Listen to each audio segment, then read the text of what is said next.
Во имя Аллаха Милостивого, Милосердного. От Мухаммада, посланника Аллаха, Ираклию, императору Византийскому. Приветствие тем, кто следует по прямому пути. После этого я призываю вас принять ислам. Примите ислам, спасетесь. Аллах даст вам двойную награду. Если вы откажетесь от принятия, то вам грех, подобный фарисеям. Он говорит о новом пророке в Аравии, а этот вообразил себя Иоанном Крестителем, пришедшим к Ироду из пустыни.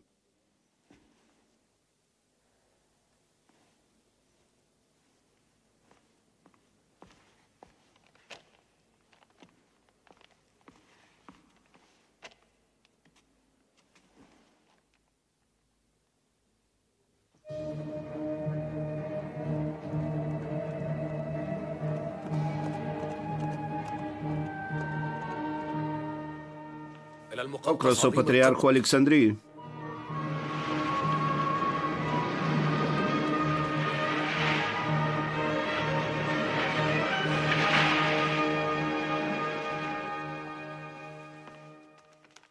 От Мухаммада, посланника Аллаха, Хасрову, императору Персии.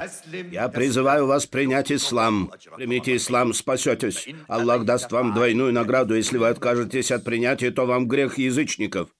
Ах ты, грубиян, пришедший из пустыни. Ты хочешь учить предводителя Персии, как ему поклоняться?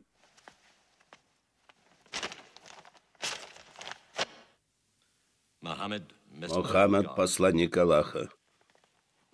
Кто наделил его этой властью? Кто наделил его этой властью? Его послал Аллах милостью для всего человечества.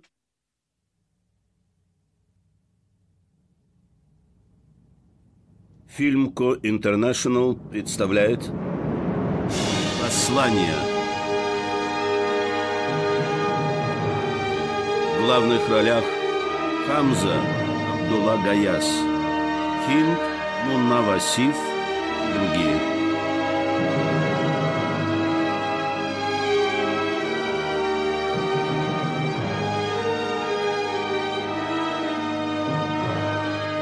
Композитор Жан-Морис Жар. Оператор Жак Гильярд.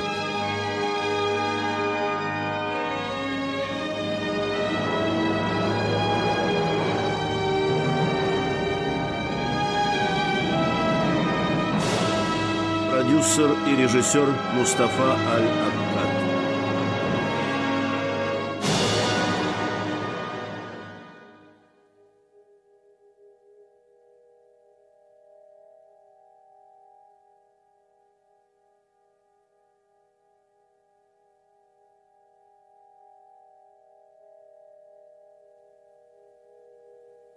Во имя Аллаха Милостивого, Милосердного. Если бы мы не спаслали этот Коран на гору, то ты увидел бы, как она смиренно раскалывается от страха перед Аллахом. Миссию, которой устрашилась бы гора, Аллах возложил на пророка Мухаммада. Нет человека, подобного ему. Поэтому в фильме нет ни его голоса, ни его изображения, ни его тени.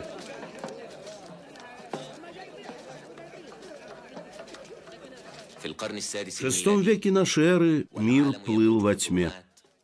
В это время в Мекке родился Мухаммад, сын Абдуллы. Мекка в то время была на перепутье караванов и торговли и являлась колыбелью обожествленных идолов, которых чтили арабы. В течение нескольких месяцев, в которые прекращались все войны, разногласия, конфликты и ссоры, принимали мирно пребывающих паломников.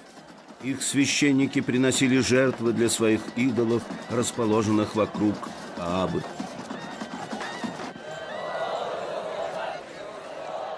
Еще в свое время Каабу установил пророк Ибрагим для того, чтобы все верующие в единого Аллаха посещали ее. Потом язычники установили в ней 360 идолов, принадлежащих различным племенам. Племени Курайш принадлежало главенство в Мекке. В его состав входил и род Абду-Дарра, представители которого являлись богатыми торговцами, занимавшиеся скупкой всех идолов для реализации своих товаров в праздники. А род Хашима, предков Мухаммада, занимался приемом гостей в Мекке.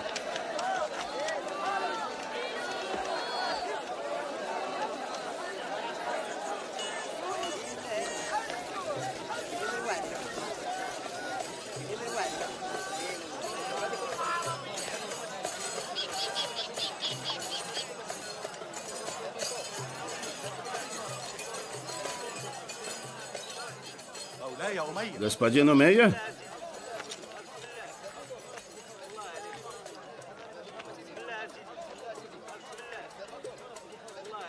Идем.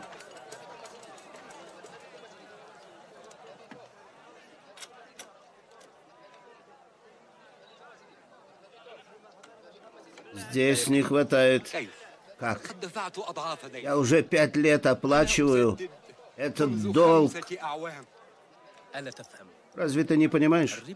Проценты растут и растут. Твой? Он необходим мне для работы в поле. Это последнее, что у меня осталось.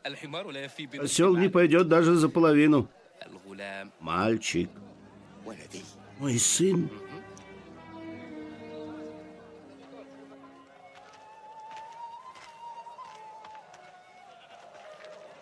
Как тебе базар сегодня, Умейр?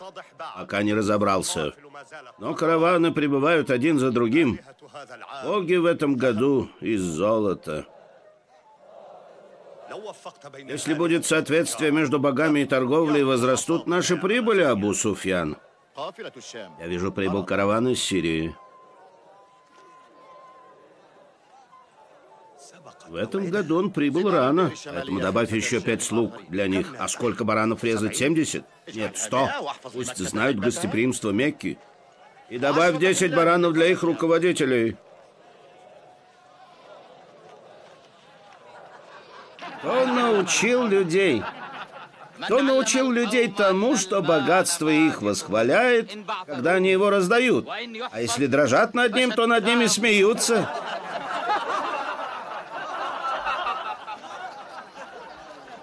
А кто поможет нам, если мы будем в нужде?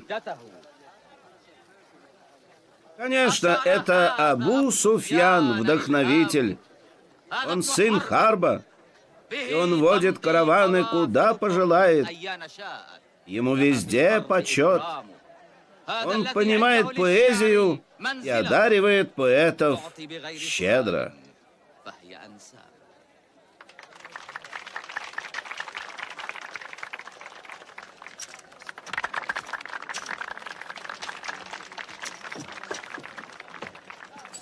Шелк из Китая, госпожа. Приятен на ощупь. Наслаждение для глаз. Да, 7 метров. 20 динаров. Жены Абу Суфьяна? Возьмите за сколько пожелаете, госпожа. 15.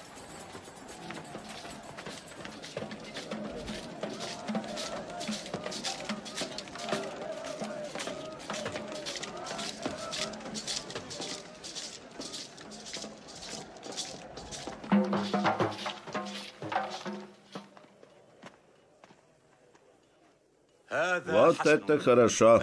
Это для богов, для их вечного пребывания.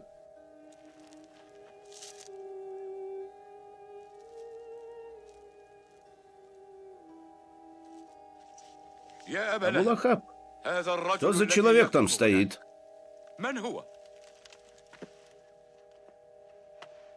Унесите меня отсюда. Он лишил меня всего. Почему Мухаммад преследует нас? Почему? Бедняга, что-то случилось с племянником. Почему ты не остановишь его? Может, он изменится. Изменится? 40 лет? Не подобает человеку в расцвете сил уединяться от всех в пещере, выбирая голые горы вместо приятной мягкой постели при его возможностях. Он муж богатой женщины, Хадиджи. Он в состоянии получать все, что есть в Мекке. Этот человек навлекает на себя гнев бога Узы. Манат — бог нашего благополучия. Лат — бог, дающий нам все. Убаль. Убаль предопределяет наши судьбы и ведет наши караваны. Подобно этому человеку, который себя обрек. Он отрицает божества перед народом. Это опасно. Ересь. Неверие. Бунт. Я боюсь за Мухаммада и за то, что исходит от него.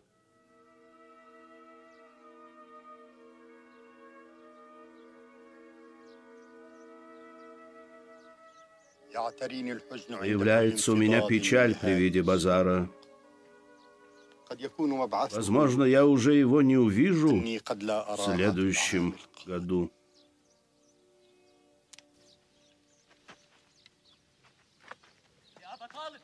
Абу Талиб! Абу Талиб! Абу Талиб! Не торопись, Зейд. Мухаммад спустился из пещеры Хира? Нет, я еще не видел его. Меня послала Хадиджа, думая, что он у вас. Может, он у Абу Бакра? Я там уже искал его. Да он в пещере. 3 дня? В этот раз он задерживается. Я беспокоюсь за него. Я не знаю, что это значит, но он смотрит на мир с глубокой ясностью из пещеры в горах.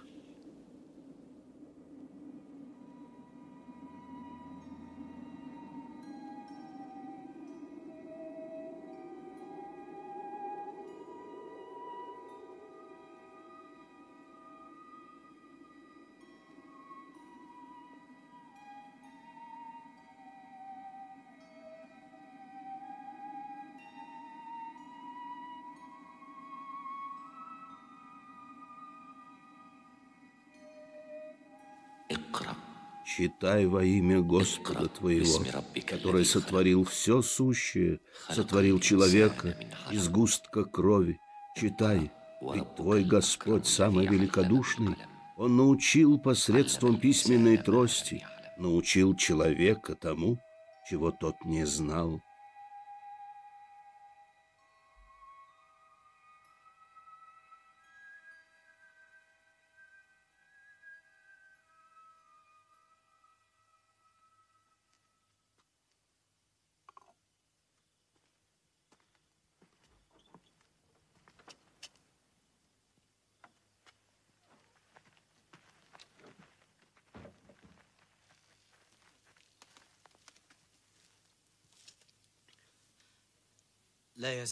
Он оставался под покрывалом.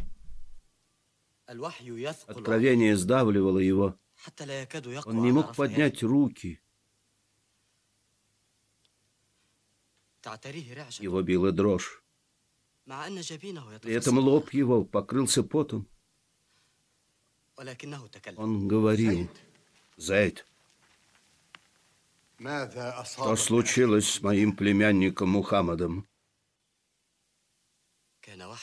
Он был один, размышлял в пещере, когда к нему вдруг пришел ангел и сказал ему: «Читай». Мухаммад ответил: «Я не умею читать». Сказал ангел еще раз и еще раз: «Читай». Ответил Мухаммад: «Я не умею читать». Тогда ангел сказал ему: «Читай за мной. Читай во имя твоего Господа, который сотворил все сущее, сотворил человека из сгустка крови. Читай, ведь твой Господь самый великодушный. Он научил посредством письменной трости, научил человека тому, чего тот не знал». И прочитал Мухаммад эти аяты так, будто эти аяты были записаны в его сердце. И ушел Джабраиль. Джабраиль? Когда Мухаммад вышел из пещеры, он услышал крик с неба. который провозгласил: Мухаммад, ты посланник Аллаха, а я Джабраиль. Вернувшись домой, он рассказал обо всем Хадидже. Радуйся, мой муж, крепись. Я клянусь и желаю, ты будешь пророком для этой нации.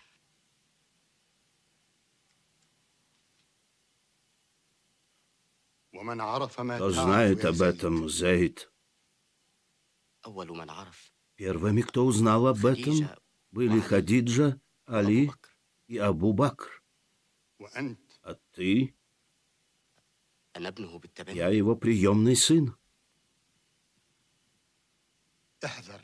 Берегись, если об этом узнают в Мекке. Напомни ему, что я вырастил его, и я его дядя.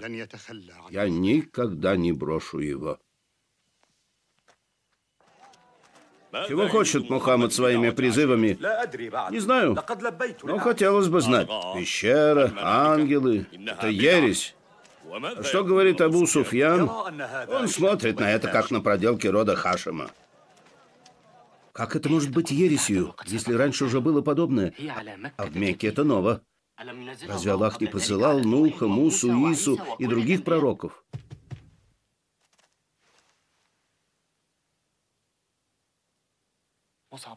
Мусаб, кто это? Джафар.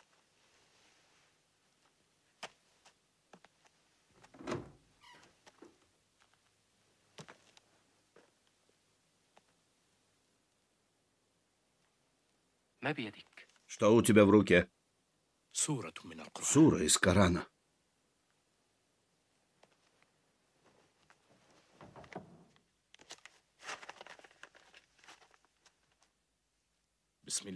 Во имя Аллаха, милостивого, милосердного. Когда солнце будет скручено, когда падут звезды, когда горы сдвинутся с мест, когда верблюдицы в 10-м месяце беременности останутся без присмотра, когда дикие звери будут собраны, когда моря запылают, когда души объединятся, когда зарытую живьем спросят, за какой грех ее убили, когда свитки будут развернуты, когда небо будет сдернуто, когда ад будет разожжен, когда рай будет приближен, когда познает душа, что она принесла. Джафар, ты присутствовал, когда Аллах не спосылал эти слова? Он трясся под покрывалом. Его зубы стучали, он пытался остановить свою дрожь. Затем, придя в чувство, говорил: рассвет.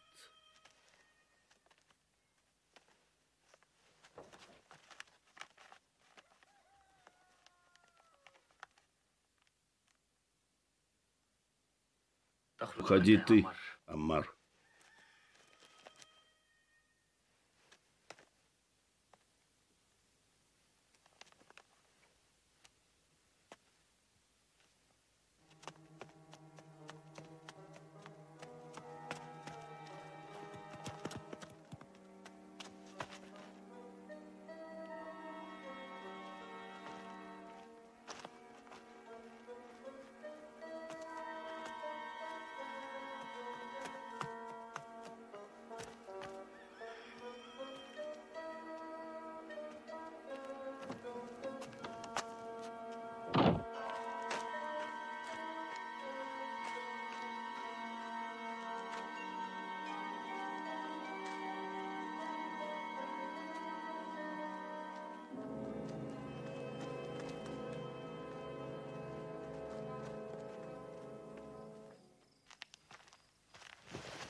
Аммар, где ты был?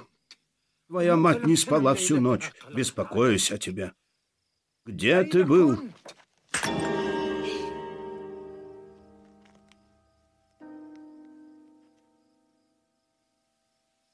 Прошу прощения, это мой грех. Этот Бог охранял нас всю жизнь.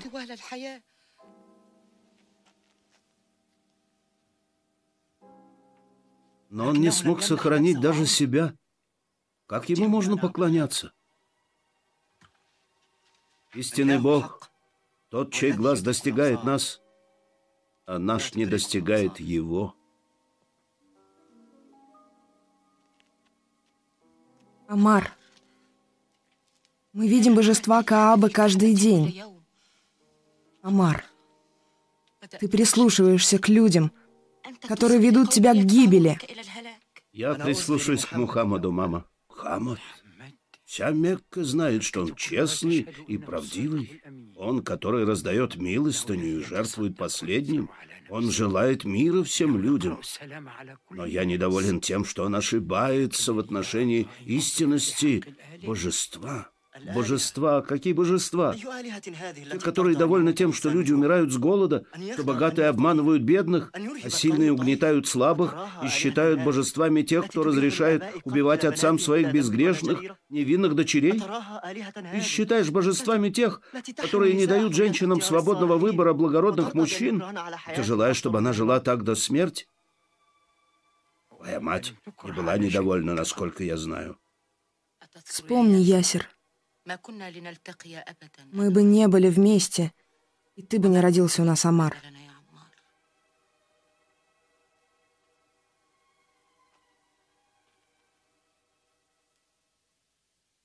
Мой отец был близок к тому, чтобы закопать меня, как он закопал мою сестру. Он не мог сделать этого, когда вспомнил, как он землей засыпал ее. Она взяла его палец и начала сосать его, будто это была грудь матери. И в этот момент отец не выдержал, и мне была подарена жизнь.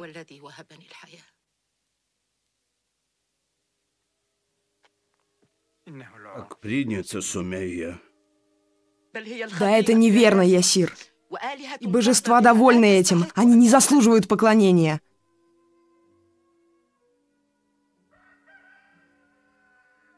Мне надо выполнить утреннюю молитву с Мухаммадом.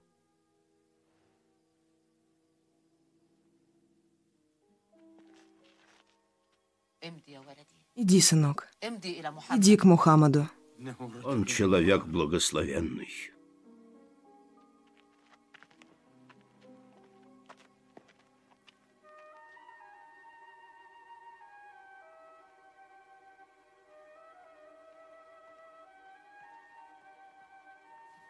Два человека преследуют его. Читай, читай. Мухаммад не умеет ни писать, ни читать, но он умеет разговаривать. Я тоже разговариваю. О чем говорит Мухаммад? Он говорит только то, что не спосылается ему из слов Аллаха. Какие слова и какой Аллах? Божества разговаривают. Мухаммад болтает. Он не упускает ни звука из того, что ниспослано ему. Затем диктует для записи, не изменяя ни единого слова Аллаха. Это и есть Коран. Мухаммад, посланник, углубился в мечты. Разве вы не говорите, что он получает известия из-под покрывала с закрытыми глазами? Да, но его сердце открыто. Ты пинайте его ногами, пока он не образумится. Нет, это не решение. Почему не поймет Мухаммад, что наша жизнь заключается в божествах Каабы? Мы хозяева Каабы. Каждый год к нам приходят караваны для паломничества в Каабе, а мы продаем им наш товар. Не так все просто, как ты думаешь, юноша. Как мы можем променять 300 божеств на одного Бога, и то, которого мы не видим? Вы говорите, что он везде, в моем доме, в Таифе, в Ясребе, на Луне. Если это так, то почему паломники приходят в Мекку, хотя они могут поклоняться единому Богу, находясь везде? Божества курайшитов, поклонение и торговля. Аллах не является продаваемым и покупаемым товаром. Тебя научат плечи. Берегись и слушай, юноша. У меня вопрос. Я слышал, что этот невежда учит вас, что раб равен своему хозяину. Черный Белял, которого я купил за деньги, равен мне? Да. Так как он человек, сказал посланник Аллаха, люди равны, как зубья расчески. Да это ересь. Отпускать рабов ради их освобождения. Белял, научи этого юношу различать в Мекке господина и презренного раба. Дайте ему плетку. Бей его так, чтобы он не произнес после этого ни слова. Бей его, Белял. Бей его. Бей его.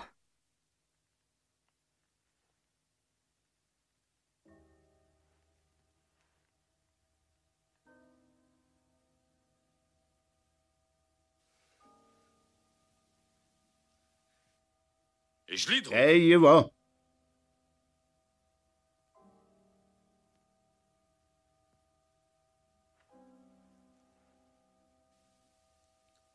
Подчинись. Подчинись, Белял.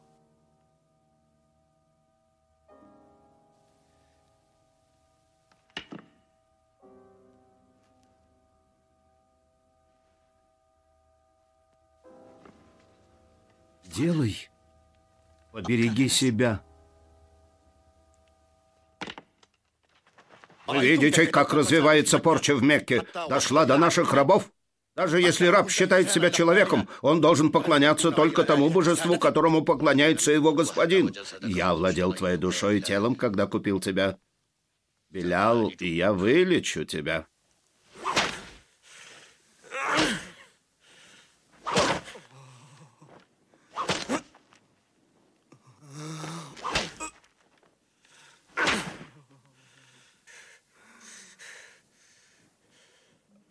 Един. Аллах един.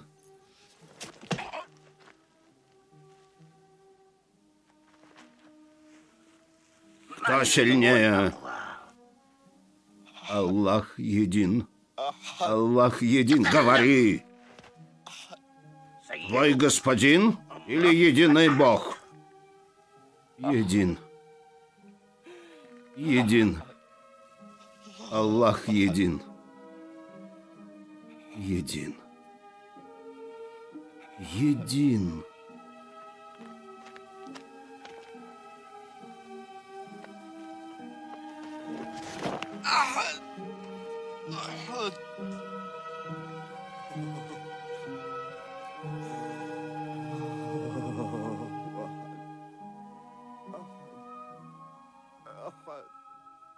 Вы еще не покончили с ним.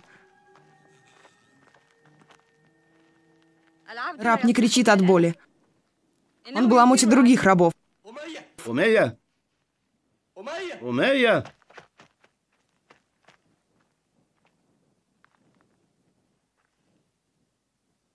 Абу Бакр переплачивает 100 динаров за стоимость Беляла. Подожди. Подожди. Не в наших правилах продавать наказанного раба. Дай совершить сделку с хозяином. 200 динаров, Умейя. Абу Бакр? Это Мухаммад. Если мы будем продавать наших рабов, то на следующий год мы своими руками будем кормить наш скот.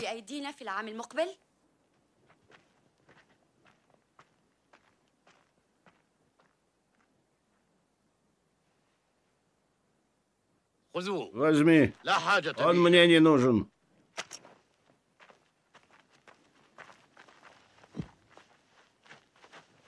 Пока я жив, ты должен подчиняться мне. Не гневи своего отца. Значит, по-твоему, сестра, когда я распевал вины и слонялся по Мекке, отец был доволен мной? Не называй меня сестрой. Что это? Вы все мои дети. А ты? Я даю тебе все, что ты хочешь. Что тебе еще нужно? Мухаммад дал уверенность и спокойствие. Пусть убирается к своим отступникам.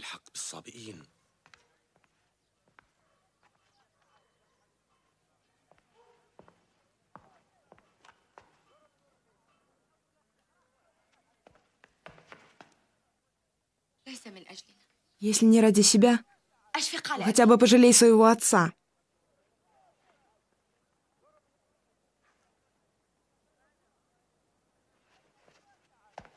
Хузайфа, подожди, не торопись.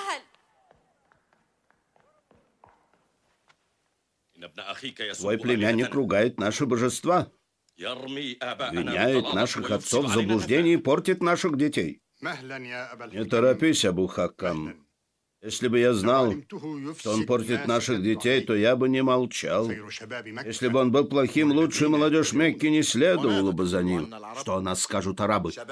Молодежь руководит старейшинами. Скажи мне, Абу Талиб, разве небеса могут выбрать пророком простого человека, который ест, пьет и ходит на базар? Мы слишком много натерпелись от твоего племянника. Сегодня мы хотим предложить ему условие. Если он не примет его, то мы с ним и с тобой будем бороться, пока один из нас не победит. Если он хочет богатства, то мы сделаем его самым богатым. Если он хочет славы, то мы прославим его. Если же он хочет править, мы сделаем его царем. А если...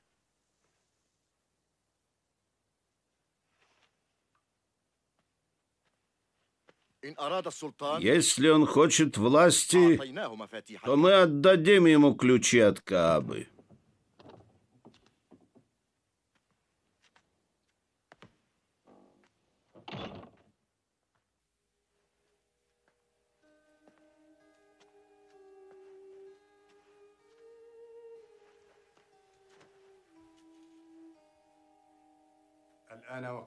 Только что ты слышал, что сказали курайшиты, племянник Мухаммад. Я думаю, что ты должен быть снисходительным ко мне и к себе и не вынуждать меня нести на старости лет непомерный груз.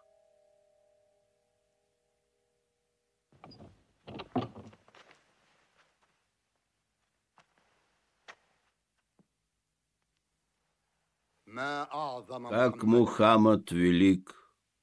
Ему предложили все, что есть в этой жизни. Он сказал: «Дядя, клянусь Аллахом, если на правую руку мне положат солнце, а на левую луну, чтобы я оставил это дело, я не оставлю его. Либо Аллах провозгласит его, либо я умру за него».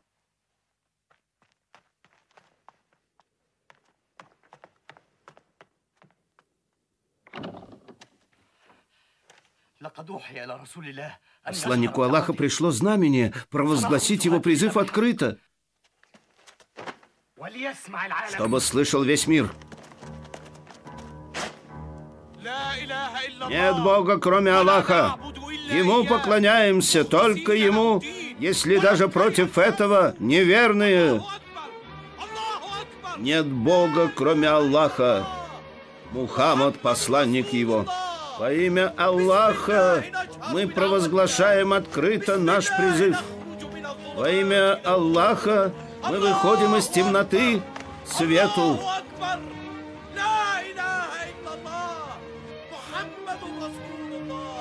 Аллах велик, Аллах велик.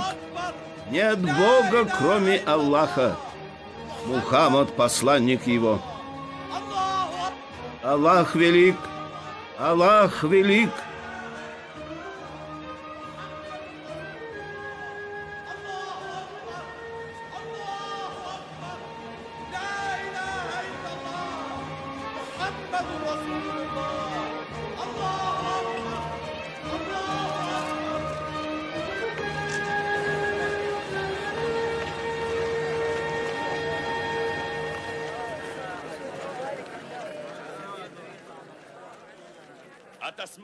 Слышите, курайшиты? Неужели вы позволите низам Мекки, последователям Мухаммада, захватить святую Каабу?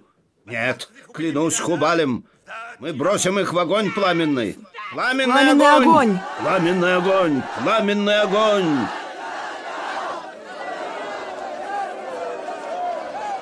Аллах велик! Аллах велик! Нет Бога, кроме Аллаха. Мухаммад, посланник его.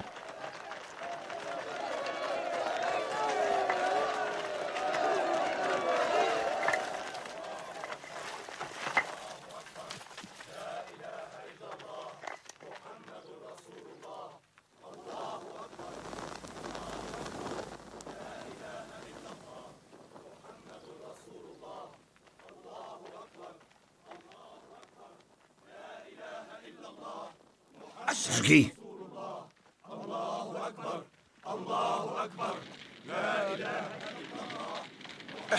Защищайте посланника Аллаха.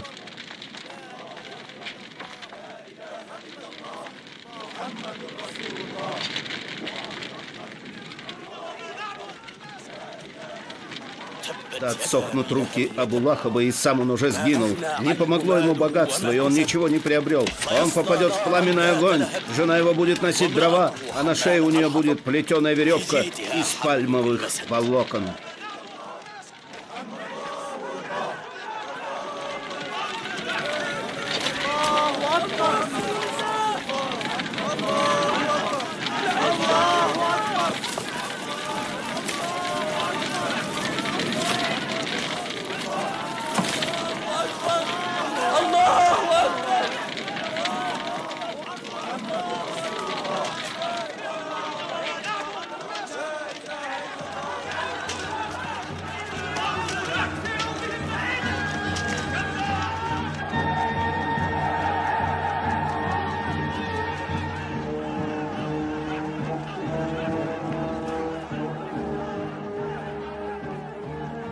Вперед!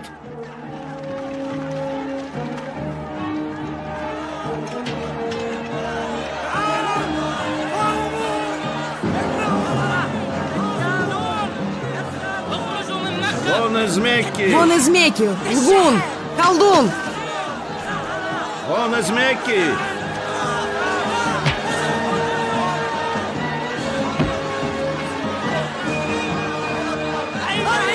Вон из Мекки!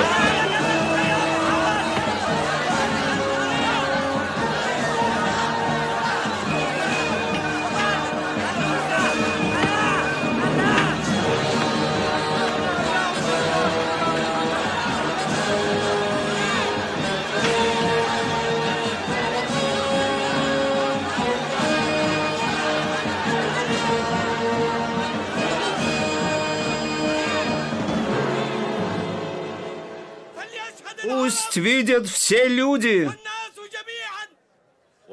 Подходящий момент покончить с ними, Абу Суфьян. Их всего 30. Нет, только не у Каабы. Дабы не возвеличить их тем самым в глазах арабов. Они отгоняют нас от истины Аллаха, от дома Ибрахима. Аллах велик! Аллах велик!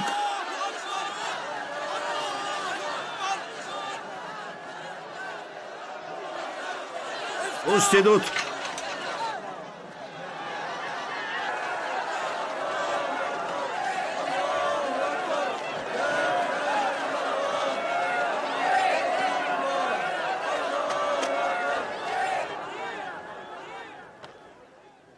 Скажи, о неверующий, я не поклоняюсь тому, чему поклоняетесь вы, а вы не поклоняетесь тому, кому поклоняюсь я. Убирайся от Каабы. Остановите этого лжеца, который выдает себя за небесного посланника. Защищайте посланника Аллаха. Бойтесь Аллаха.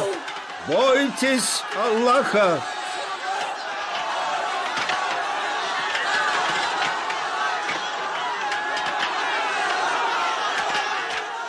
Хамза!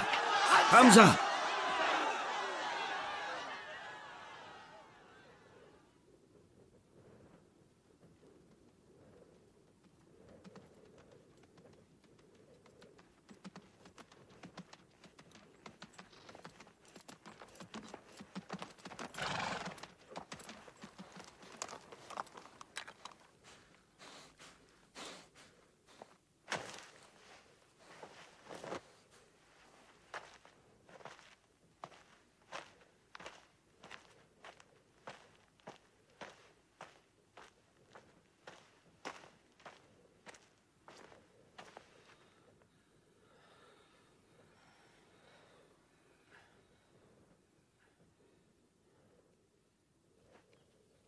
Какой храбрец, какой смелый Абу-Джахль.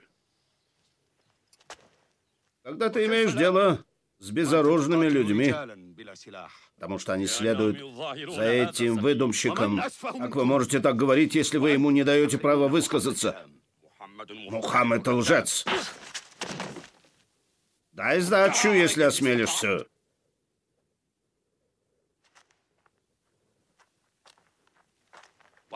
У кого хватит смелости сразиться со мной? Я принял веру своего племянника. Что он говорит, то и я говорю. Ответьте мне теперь, кто может.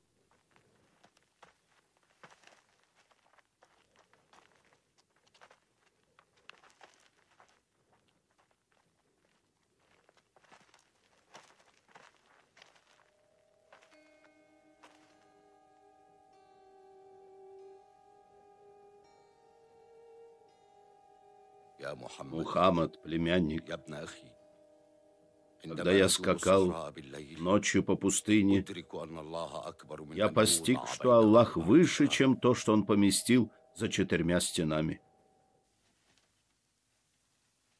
Кто мог подумать, что Хамза, любитель выпить и охотник на львов, войдет в религию Мухаммада? Только мы не мучаемся с ними, их силы продолжают расти. Откуда он берет свои слова? Не знаю, Хинд.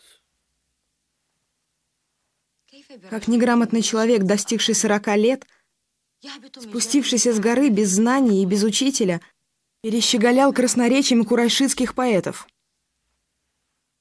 Если бы его красноречие было пустым, но люди верят, что это действительно слова Аллаха. Как мы можем бороться с человеком, не зная секретов его силы? Мухаммад обещает еврейке вина и молока, поэтому они прислушиваются к нему. Тогда мы займемся теми, кто прислушивается к нему. Начнем со слабых последователей. Мама! Амар! Мама! Амар! Амар! Мама! Амар! Что, ты не хочешь врать со своим мужем? Сумея, нет.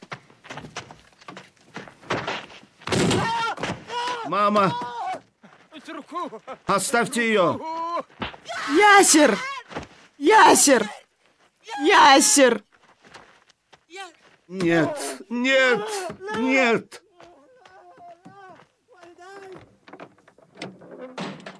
Иди с ними! Ведите его!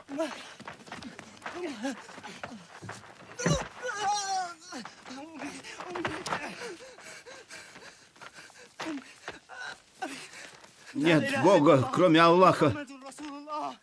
Нет Бога, кроме Аллаха! Ты не хочешь упомянуть божество? Помяни Хубаля. Помяни Хубаля. Нет. Нет. Мама!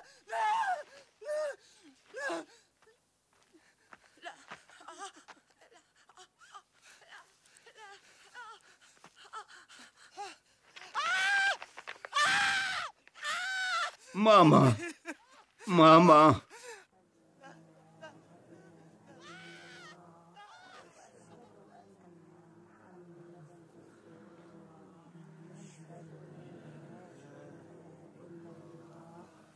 وأشهد أن محمدًا رسول الله.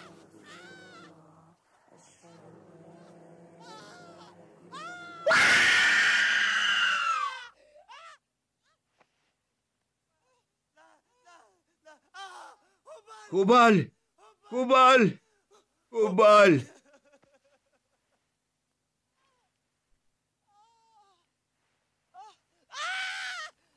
Хубаль!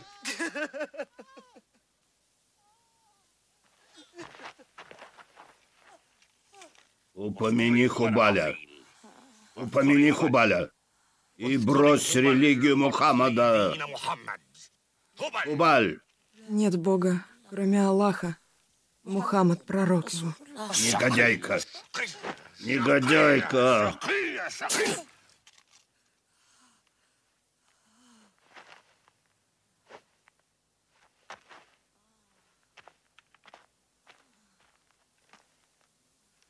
Призови своего единого Бога, чтобы он спас тебя.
Выходите.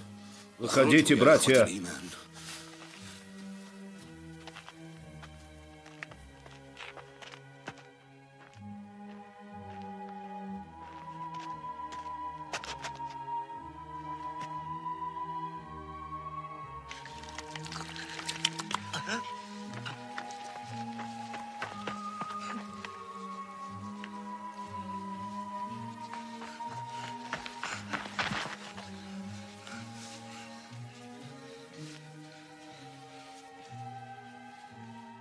Терпи, Амар, терпи.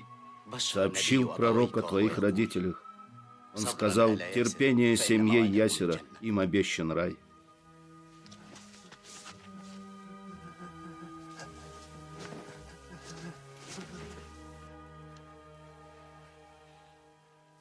Пришел посланник.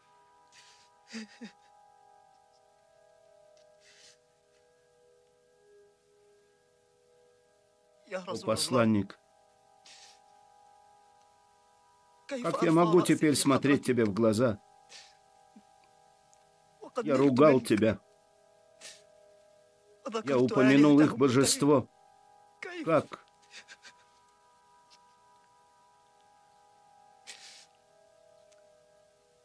От пыток я потерял сознание. Они убили моих родителей на моих глазах. Они заставили меня ругать тебя, о посланник. Прости меня, Господи.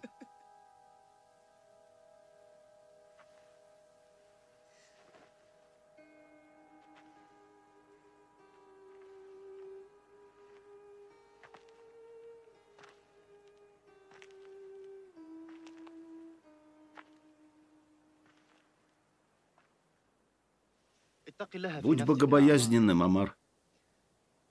Посланник сочувствует тебе, и у него льются слезы от жалости к тебе. Ты не будешь отвечать за то, что ты сказал, так как ты сказал это по принуждению. Аллах не возлагает на человека больше, чем он может. Вам не будет здесь покоя. Посланник велел вам покинуть Мекку. Иначе они уничтожат вас поодиночке.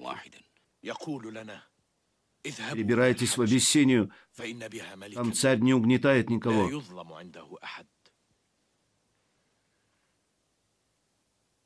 Уходите. Не медлите.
Всадники, прячьтесь.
Мы нашли их следы.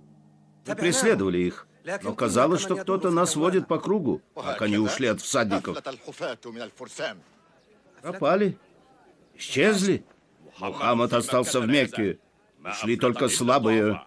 Слабые или сильные, какая разница? Все равно они будут препятствовать нашей торговле с Абиссинией. Абиссиния? Амр. Правда ли, что их царь твой друг? Думаю, что друг. Ты сможешь воспользоваться этой дружбой? Я смогу вернуть беглецов. Тогда в Абиссинию.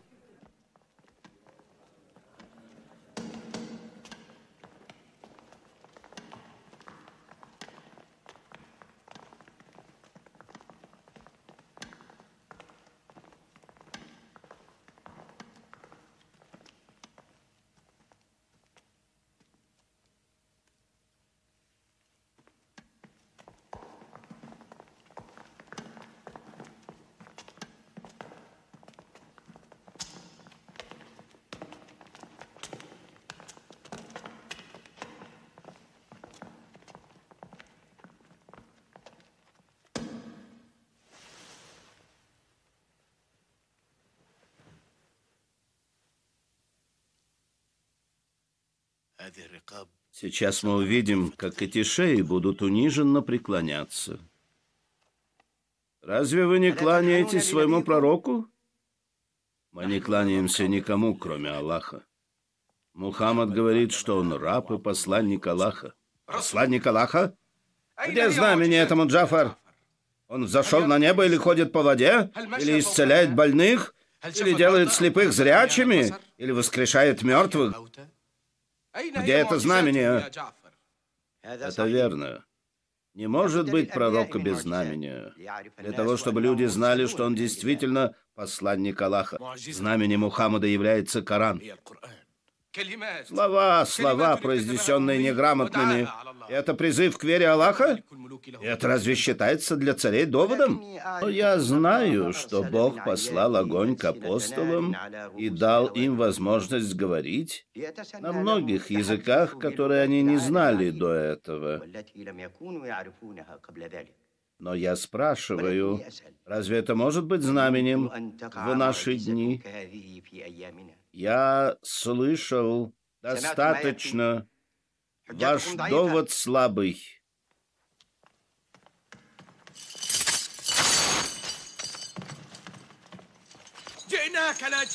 Мы пришли к тебе, чтобы спастись от мучений и угнетения. Мухаммад сказал нам, идите в Эфиопию, их царь не угнетает никого. То, что они называют угнетением, это их справедливое наказание. Зачем послал вас Мухаммад ко мне? Потому что вы люди Писания, и ваша вера в Аллаха должна вам внушать защиту для нас. Вы видите, царь, их речь подобна миражу. Мне необходимо выслушать их доводы, мой друг.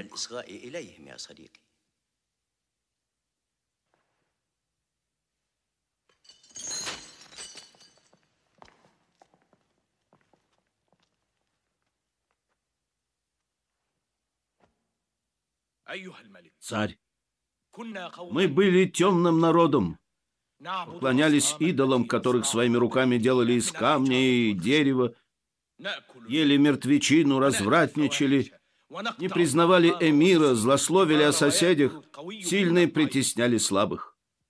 Мы были в таком положении, пока Аллах не послал нам посланника из нас.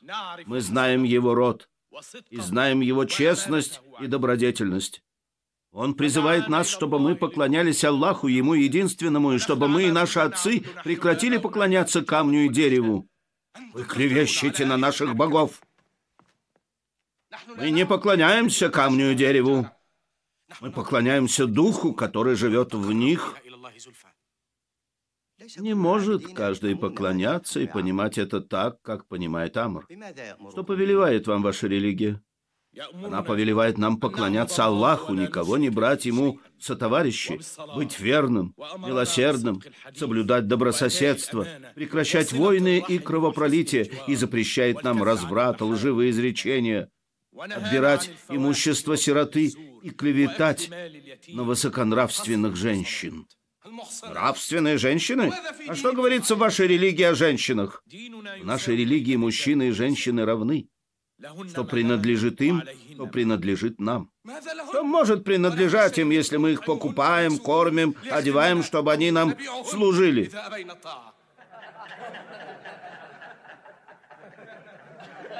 Как ты можешь оскорблять женщину, которая носила тебя в чреве, испытывая тяготы и мучения?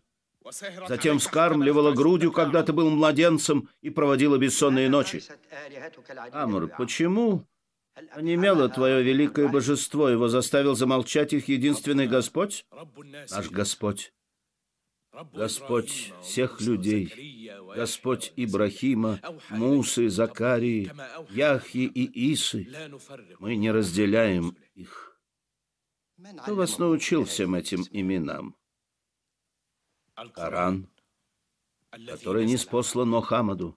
Мухаммад — сирота и пастух-овец. Христос был плотником в Назарее. Скажу вам честно, откровение Мухаммада и Иисуса из одного источника. Царь, они говорят недозволенные слова об Иисусе. А что они говорят о нем? Они говорят, что он раб, подобный всем людям. Скажи, что вы говорите об Иисусе? Мы говорим о нем только то, с чем пришел наш пророк Мухаммад. Он является посланником Аллаха, его словом, которое он послал Марьям. Спросите, кто родил Иисуса и как? Есть ли в вашем Коране что-нибудь о рождении Иисуса? Да. Если позволите, я прочитаю.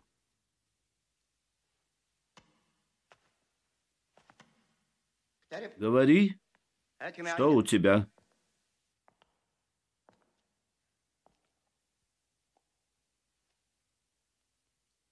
Во имя Аллаха Милостивого, Милосердного. Помяни в Писании Марьям. Вот она ушла от своей семьи на восток и укрылась от них за завесой. Мы же послали к ней нашего духа Джибриля, и он предстал перед ней в облике прекрасно сложенного человека. Она сказала: «Я прибегаю к Милостивому, чтобы он защитил меня от тебя, если только ты богобоязнен». Он сказал: «Воистину я послан твоим Господом, чтобы даровать тебе чистого мальчика». Она сказала: «Как у меня может быть мальчик, если меня не касался мужчина, и я не была блудницей?» Он сказал: «Вот так Господь твой сказал это для меня легко. Мы сделаем его знаменем для людей и милостью от нас. Это дело уже решено, сказал истину великий Аллах.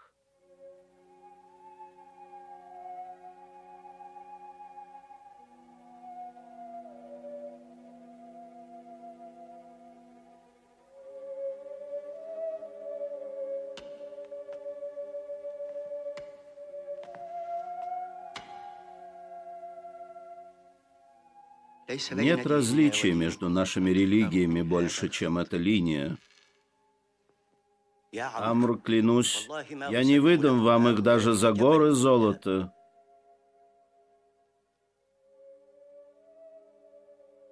Иди, Джафар, с теми, кто с тобой. Живите на моей земле с миром до тех пор, пока Господь не разрешит вам вернуться.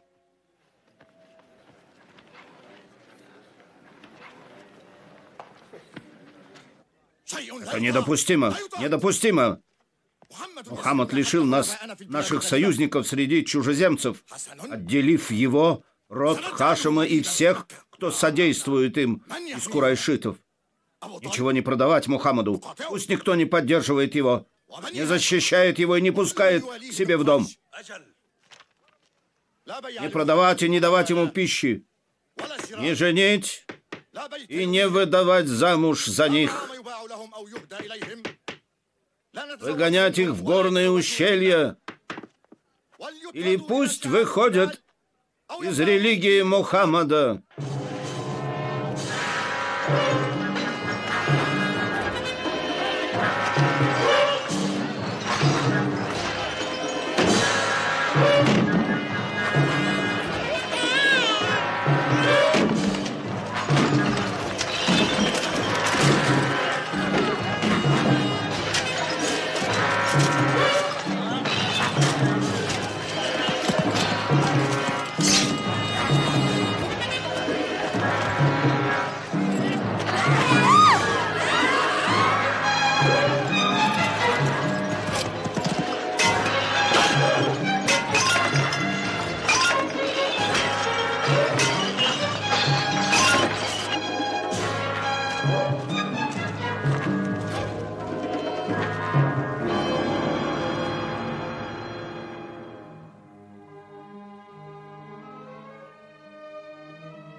Прошел год, затем другой. Мухаммад и его род терпел все трудности. Наступил третий год. Все эти страдания привели к тому, что умерла Хадиджа, и Абу Талиб смертельно заболел. Это был год печали.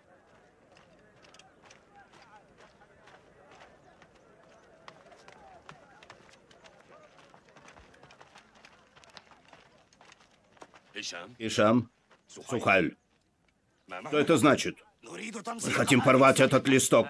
Это позор. Снимите этот листок. Никто из вас не является родственником Мухаммада. Этот договор вас не касается. Мы не желаем с вами воевать. Мы все пользуемся всеми благами, а часть нашего народа умирает в ущелье гор. Этот договор составили старейшины Мекки, и вы не имеете права трогать его. Возвращайтесь туда, откуда пришли. Вперед!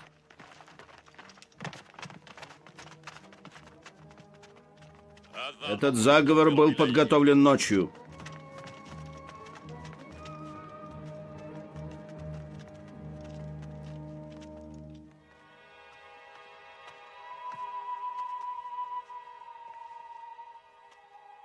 Вы спрашивали знамение.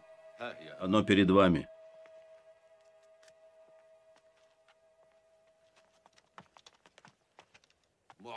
Знамение совершила малюсенькая тварь Аллаха. Этот термит победил вас, унизил вашу гордыню, ударил по вашему самолюбию. Это все, что у вас осталось. Ваша жестокость, сила, гнет и все, что вы совершаете, не может достигнуть величия Аллаха. От вашего листка осталось всего одно слово. Во имя Тебя, о Аллах. Во имя Аллаха Милостивого, Милосердного, мы займемся деяниями, которые они совершили, и обратим их в развеянный прах. Старейшины Мекки, время и бедствие убедят вас. Прекрасно. Хамза, охотник на львов, стал охотником за насекомыми. Да. Сегодня и завтра, Хинд.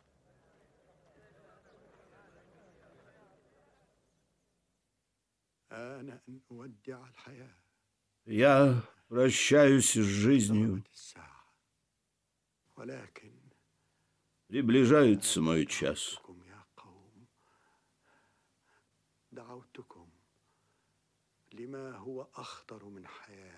Поэтому я вызвал вас, чтобы помирить вас с Мухаммадом. Я всегда хотел этого. Как? Он призывает нас к невозможному. Пусть хотя бы прекратит ругать наши божества.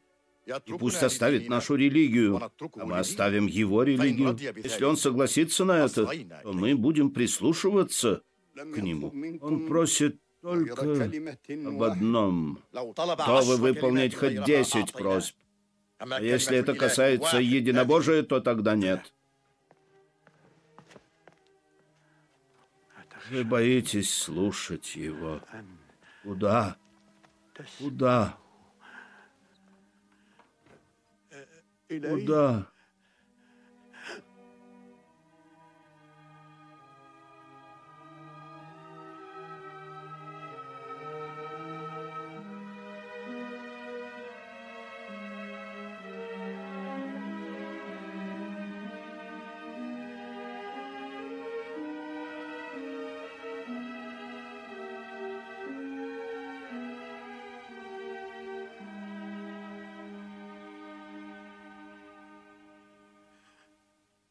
Разве есть город, подобный этому городу глухих и отрицающих? Растут беды. Вчера мы простились с Хадиджей, которая была для меня как мать. Сегодня с Абу Талибом. Не осталось у нас в Мекке ни опоры, ни защиты. Синан, посланник, хочет уйти из Мекки. Надо сделать это побыстрее. Он хочет уйти в Таиф. Таиф, где нет Абу Суфьяна, Абу Джахля и Абу Ляхаб.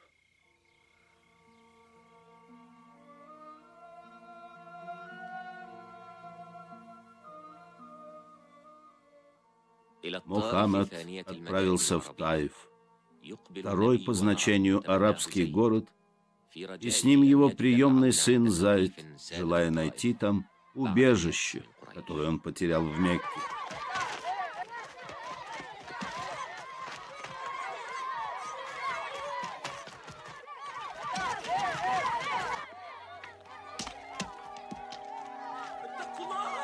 Побойтесь Бога, люди! Побойтесь Бога!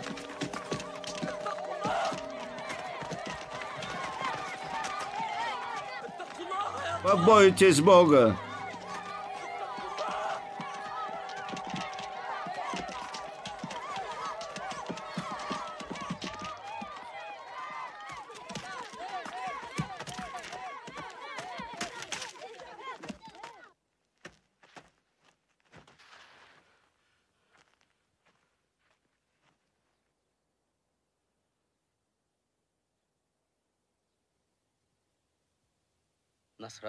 Ты христианин? Да. Дай этот виноград ему.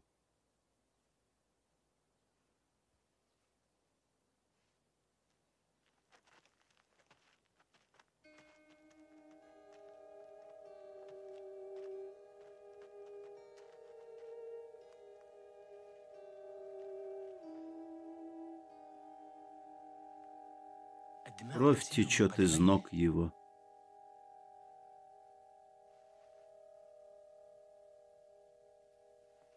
Он обращается к Господу.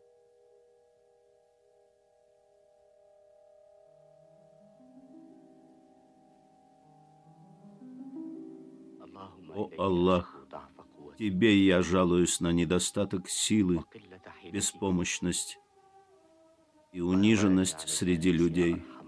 О милостивейший из милостивых! Ты Господь слабых и мой Господь. Так кому же Ты вверяешь меня? Далекому ли, который хмурится при виде меня? Или врагу, во власть которого Ты меня отдаешь? Это не волнует меня, если сам Ты на меня не гневаешься, но если Ты избавишь меня от этого, мне будет легче. Я прибегаю к свету лика Твоего, который тьму превращает в свет и дарует благополучие миру этому, и последующему от гнева Твоего и Твоей ярости, ведь нет силы и мощи ни у кого, кроме Тебя.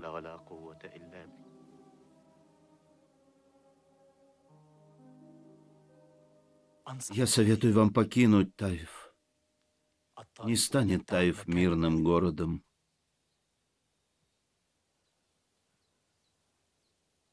С таким злом, как сегодня, он еще не сталкивался.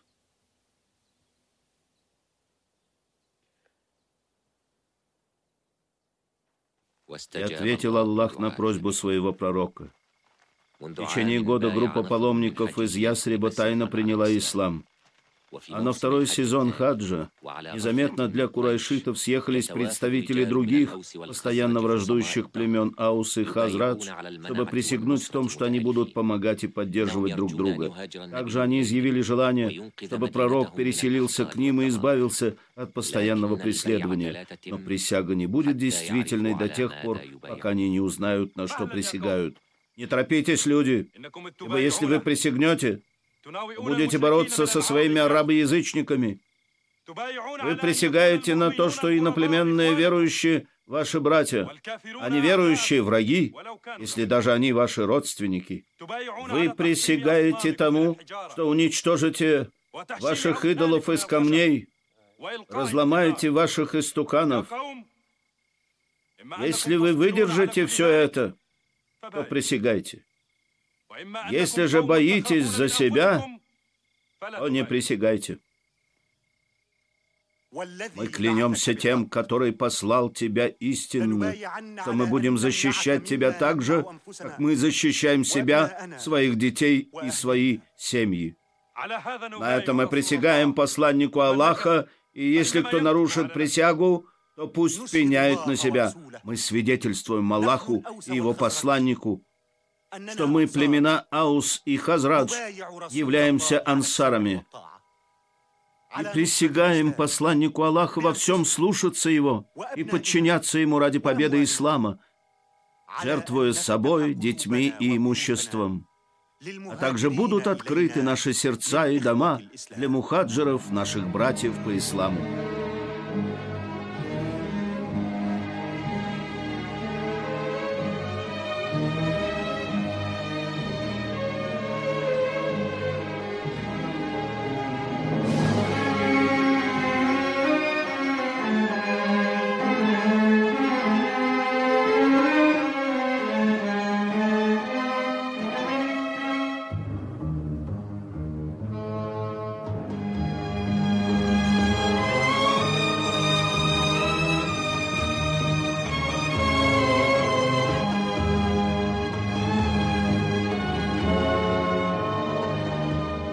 Настал день. Выходят мухаджиры из тьмы к свету, группа за группой. И сердца их объединены одними словами: Бог един. Среди мухаджиров на пути Аллаха были такие известные сподвижники, как Усман ибн Аффан, Абдурахман ибн Ауф, Убайда ибн Джарах, Умар ибн Хаттаб и много других, принявших ислам из элиты курайшитов, 70 или чуть больше последовавших по пути, им было суждено исправить ход времени и историю человечества. Но пророк не оставил Мекку до тех пор, пока не убедился, что все мухаджиры благополучно вышли из Мекки. Аллах велик.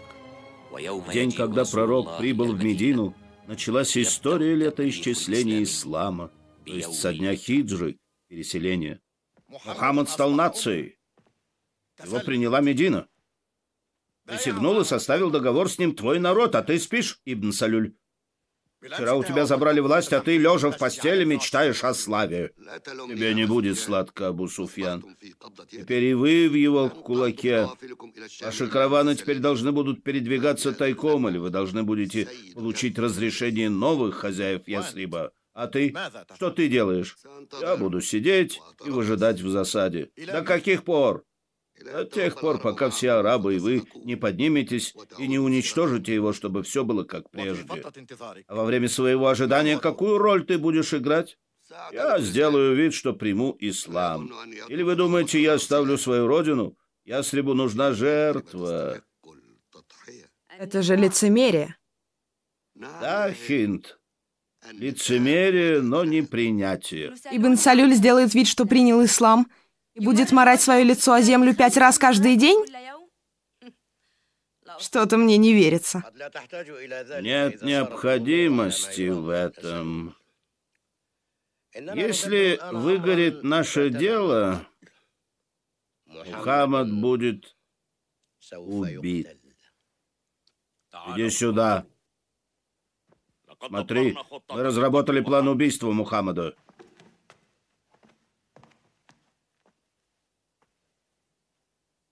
Из каждого племени мы возьмем юношу, и мой сын Икрима в их числе.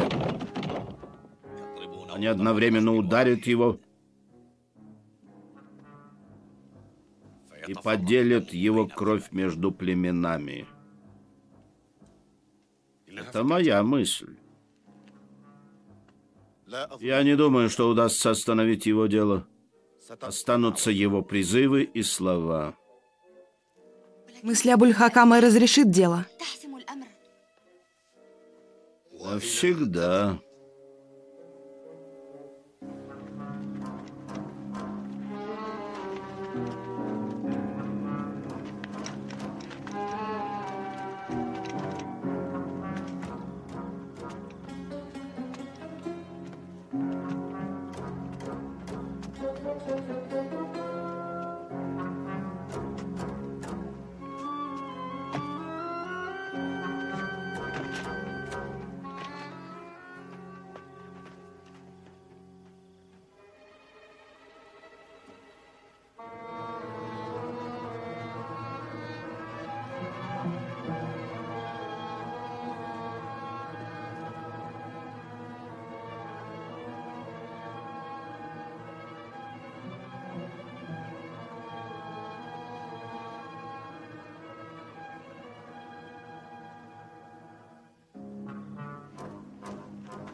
Нет.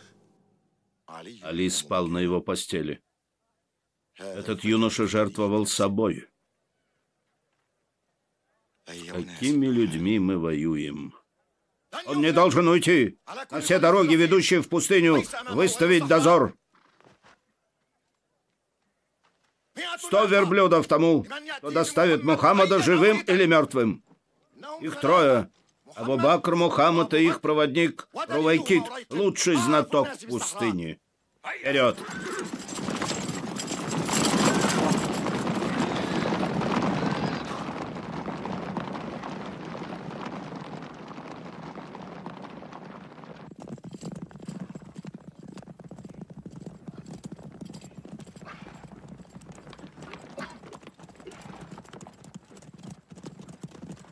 Почему вы преследуете его здесь? Ведь путь в Медину там. Здесь их следы. Они пошли по западной дороге? Это может быть. Я знаю свое дело. Да, равных тебе нет. Говорят, ты преследуешь птиц по запаху.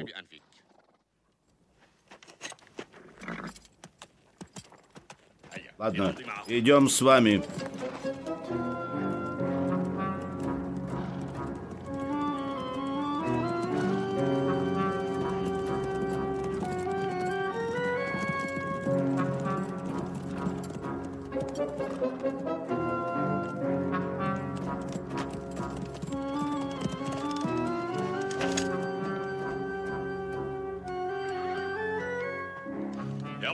Мухаммад, выходи. За это мы доставим тебя в Мекку живым. Осторожней. Эти пещеры кишат змеями.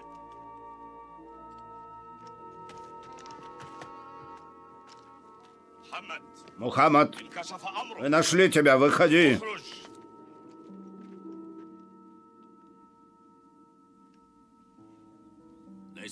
Нет, его здесь нет. Паутина не разорвана.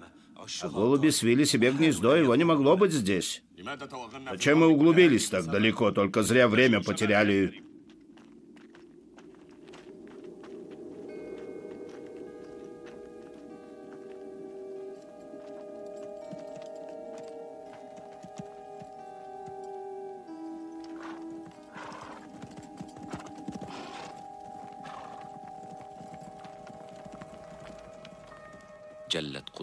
Восторжествовала сила Аллаха.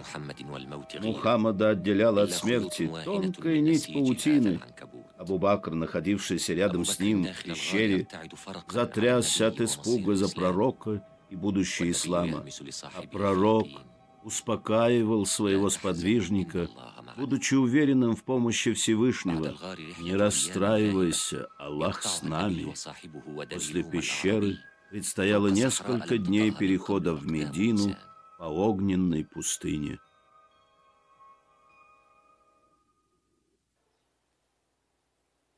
Там их с волнением и беспокойством ожидали мусульмане, в сердцах которых была боязнь за него.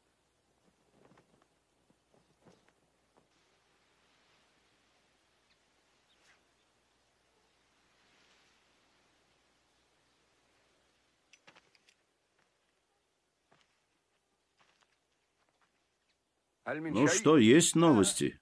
Пока ничего не видно. Мое сердце с ним и с Абу-Бакром. Что могла сделать с ними эта жара?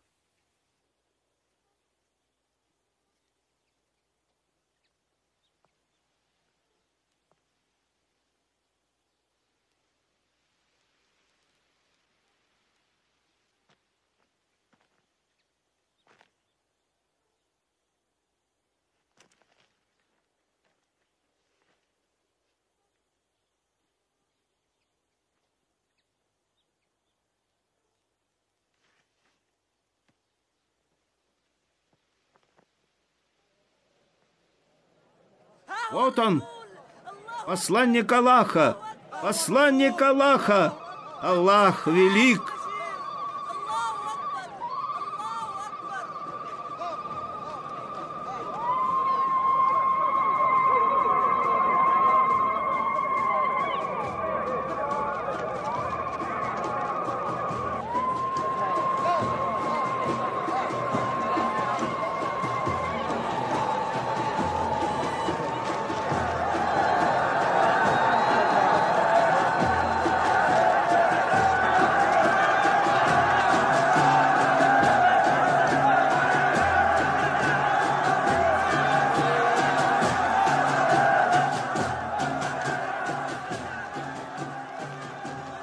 Иди подальше от меня, чтобы мне не пришлось тебя освободить из-за его прибытия.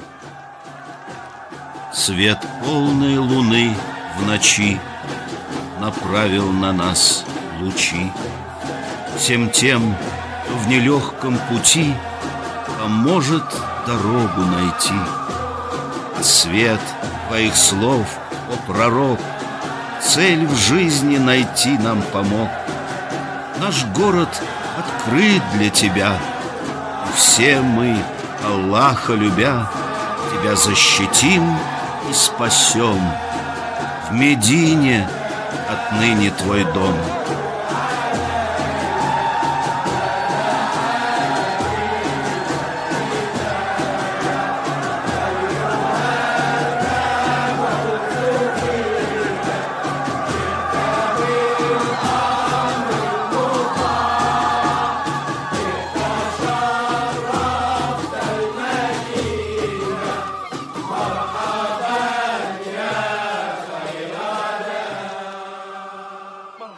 Добро пожаловать, посланник, в Медину. Добро пожаловать.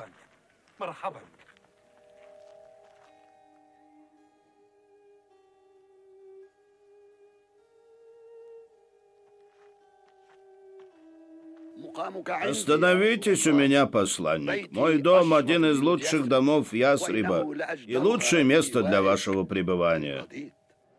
Ко мне в дом, посланник Аллаха! Ко мне! Ко мне! Ко мне!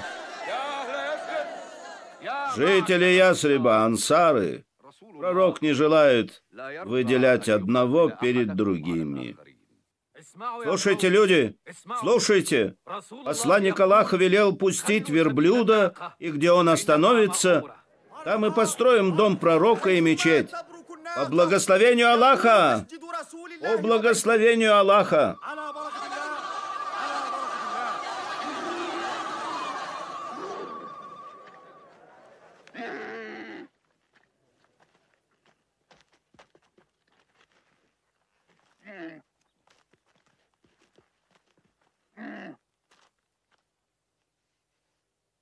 Это разумно. С выбором верблюда никто не будет спорить.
Во имя Аллаха, здесь будет дом посланника. На этом месте построим первый дом, где будем поклоняться Аллаху.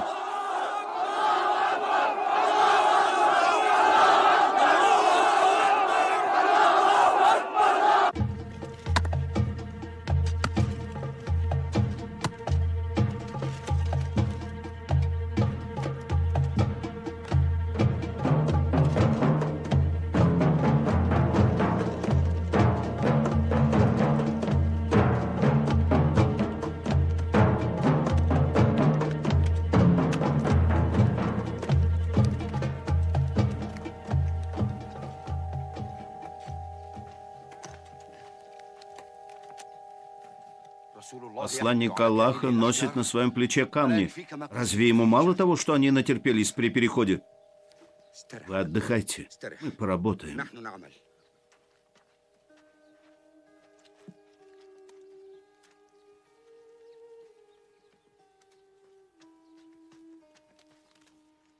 Он хочет во что бы то ни стало работать.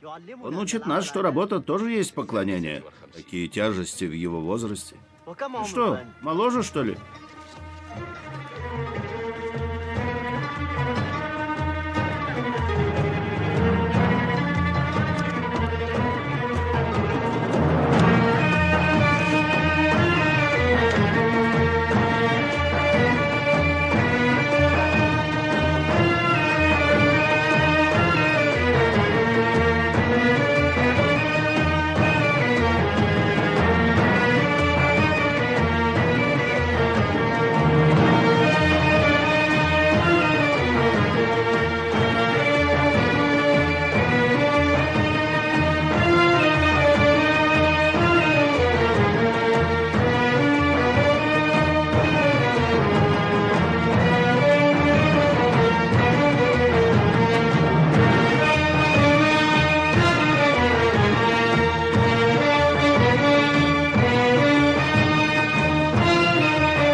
По воле Аллаха закончились твои бедствия.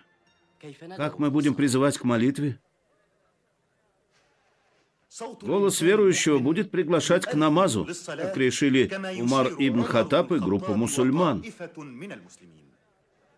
если согласится посланник. Пророк согласился. Да, голос человека. Ты, Билял.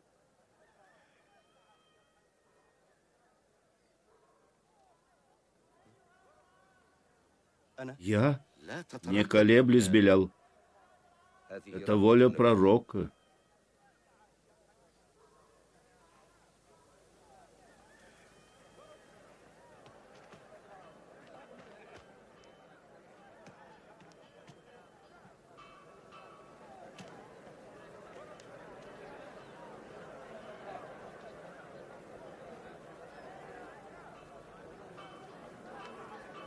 الله أكبر الله أكبر الله أكبر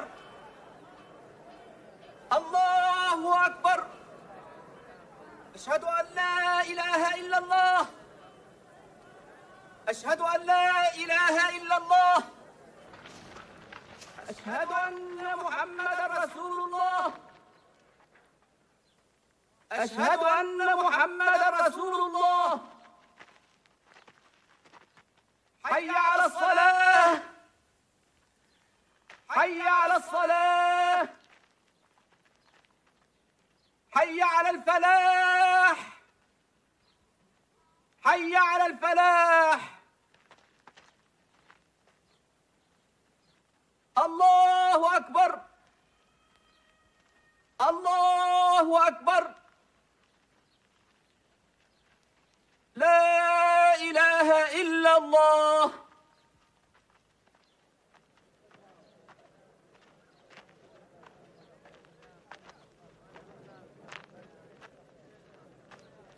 Братья по вере, посланник сказал: мухаджиры и ансары, теперь вы братья и сестры друг другу.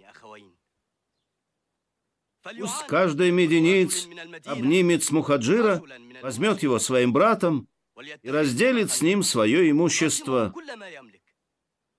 Обнимитесь, вы все братья.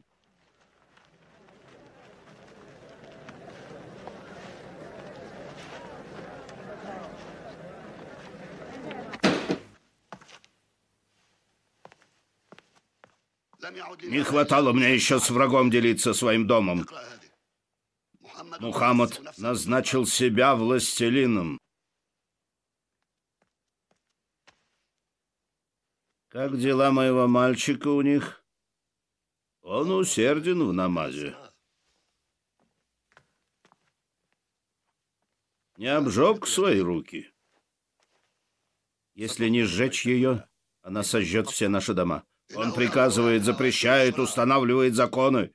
Он говорит, что подчинение исламу выше подчинения своему племени и роду. Что это? Верующие мусульмане, курайшиты и ясрибы, и кто следует за ними и молится вместе с ними, являются одной нацией. Не обманывайтесь этими словами. Он не в состоянии объединить племена арабов. Опасность исходит отсюда. Он знает, что говорит. Он сравнивает мусульман и людей Писанием. Прочти у него в документе то, что он говорит об иудеях, ясрибам. Для евреев своя религия, для мусульман своя. Также их покровители для них, и сами они для себя, кроме тех, которые угнетают и переступают. Посмотри, он представляет наследство женщине и дает ей право. Осталось ему дать право и верблюду. Он говорит, что в Коране написано, что нет животного на земле и птицы, летающей с помощью крыльев, которую не жили бы общиной, подобно вам. Мухаммад перевернул все, даже природу моего города. Проклятие! Он лишил нас, наших сыновей и дочерей. Он называет истиной, предопределяя наши судьбы. Хватит. Это надо прекратить.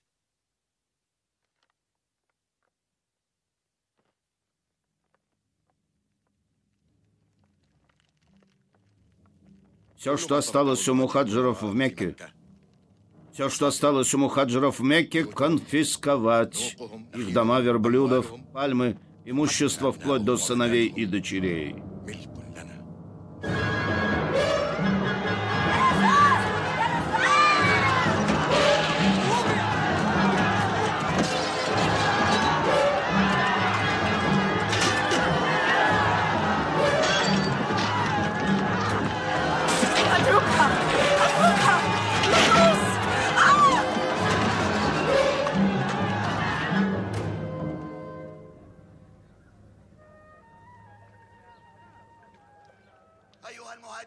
О, мухаджиры! О, мухаджиры! Слушайте новости из Мекки.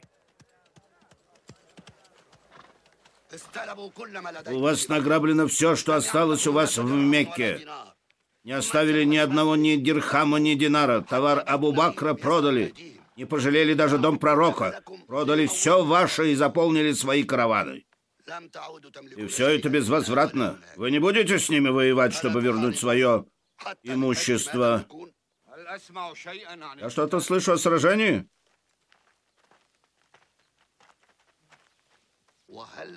Или у вас есть другой выход? Клянусь, мы не будем воевать без повеления Аллаха и его посланника. Не пойми меня превратно, Хамза. Мы не стеснены вами, вы наши гости. Если у нас есть лепешка, то ее половина ваша.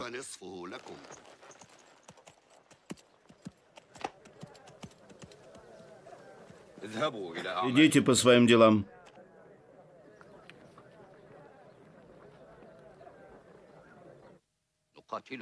Давай сражаться с ними, посланник. Да, клянусь, мы должны сражаться с ними. Они, которые угнетают нас, выгоняют нас из наших домов, а затем грабят их. Нет, клянусь, не будет сломлена истина и не восторжествует ложь. Мы идем под покровительством Аллаха. Под этим его знаменем мы непобедимы. Посланник Аллаха, я знаю, что ты призываешь к миру, но если мы их оставим, то мы потеряем уважение к себе на нашей земле. Посланник Аллаха, давай сражаться. Все, что принадлежало нам, все это они погрузили на свой караван, а их караван у нас под рукой. Мы отберем у них все, чего они нас лишили.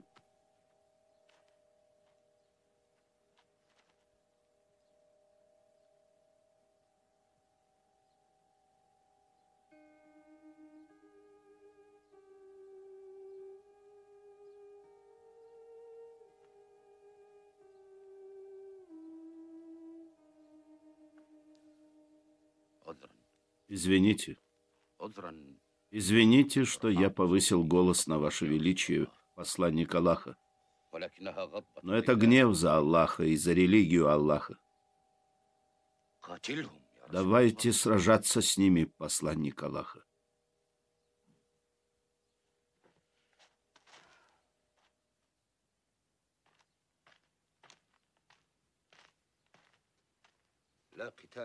Не будет сражения без разрешения Аллаха.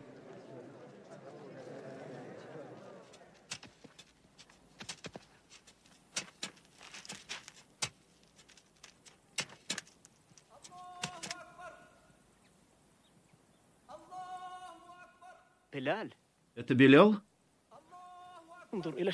Посмотри на солнце.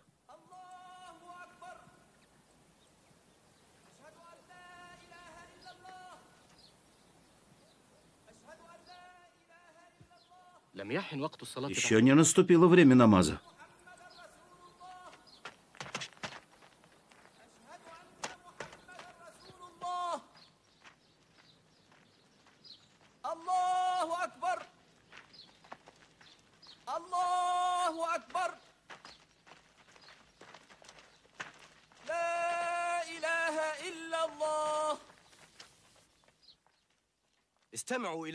Слушайте, что ниспослано посланнику из Корана. Во имя Аллаха, милостивого, милосердного. Дозволено тем, против кого сражаются, сражаться, потому что с ними поступили несправедливо. Воистину, Аллах способен помочь им. Они были несправедливо изгнаны из своих жилищ только за то, что говорили: «Наш Господь Аллах, истинно великого Аллаха». Аллах велик! Аллах велик! Аллах велик!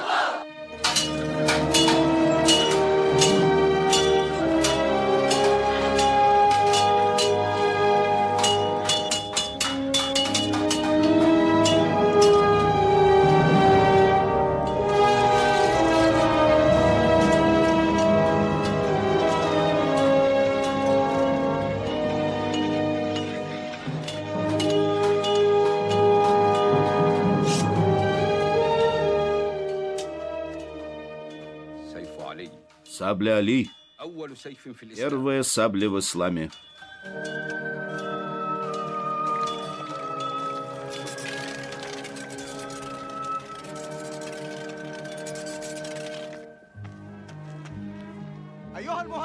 Эй, мухаджиры и ансары!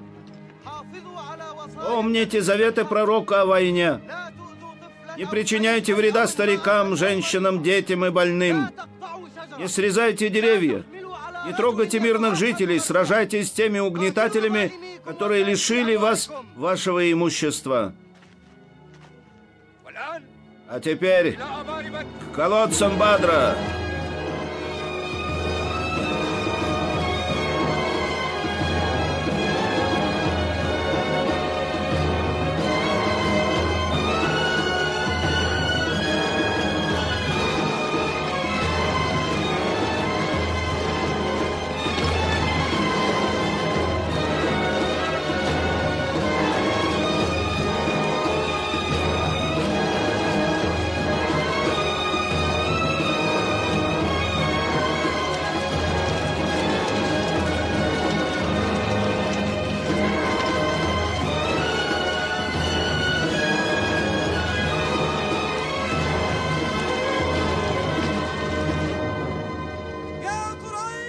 Курайшиты!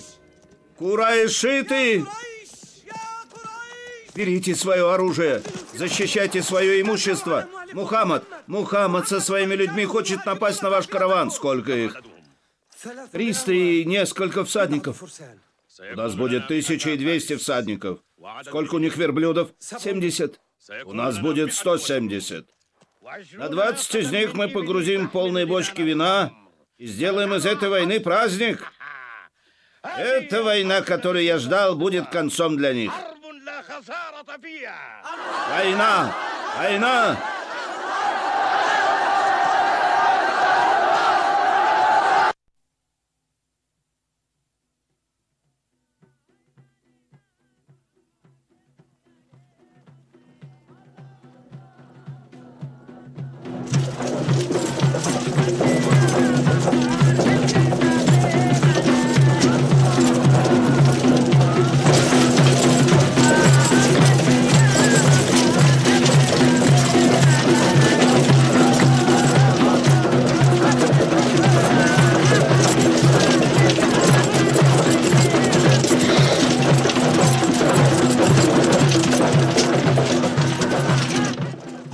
Скачи срочно к каравану и скажи Абу Суфьяну, чтобы он свернул к колодцам Бадра.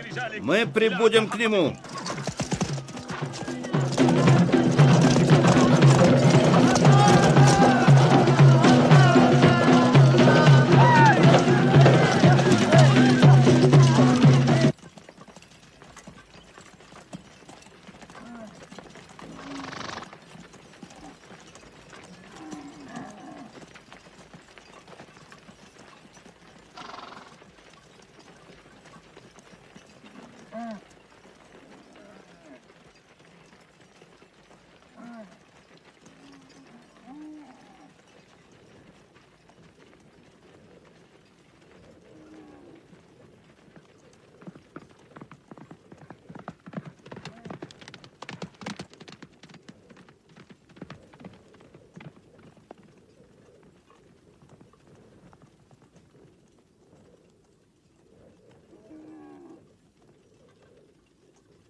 Вышли курайшиты. Вышли курайшиты на встречу с мусульманами у колодца Бадра. Они просят, чтобы ты последовал к ним. Моя обязанность не подвергать бесспорной опасности огромное имущество Мекки. Я направлю караваны намного западнее от колодцев Бадра. Ты должен отправиться к Бадру, Абу Суфьян. И если я продолжу путь ночью, то утром я буду уже далеко от Мухаммада.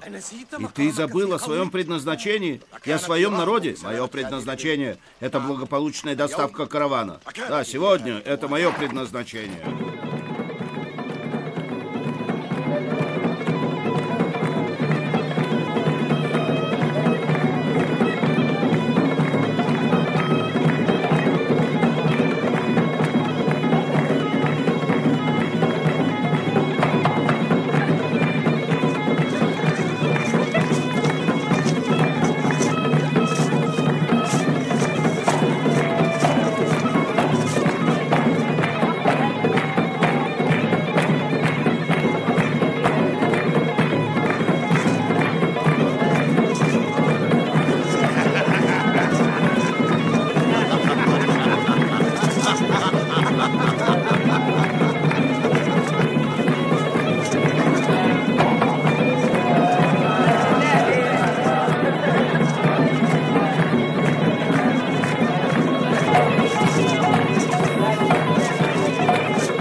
Мухаммад оккупировал колодцы Бадра.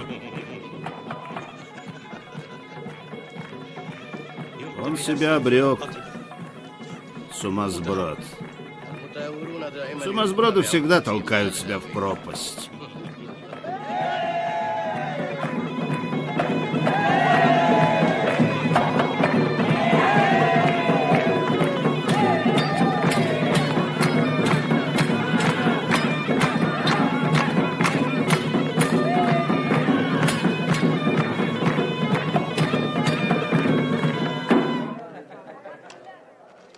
Абу Суфьян увел караван далеко от Бадра. В таком случае караван в безопасности. И нам нет необходимости воевать. Не будем воевать? Зачем нам война против нашего народа, которая неизвестно, когда закончится? Ты говоришь о войне отца с сыном? Твой сын Хузайфа с ними? Этого отступника надо пороть. Мекка нам дороже. Твой истинный сын Валид. Я против войны. Пусть меня считают трусом, но вы же знаете, что это не так. А я говорю, война. Это единственная наша возможность. Если мы упустим ее, то нам ее уже не вернуть. Война! Война! Война!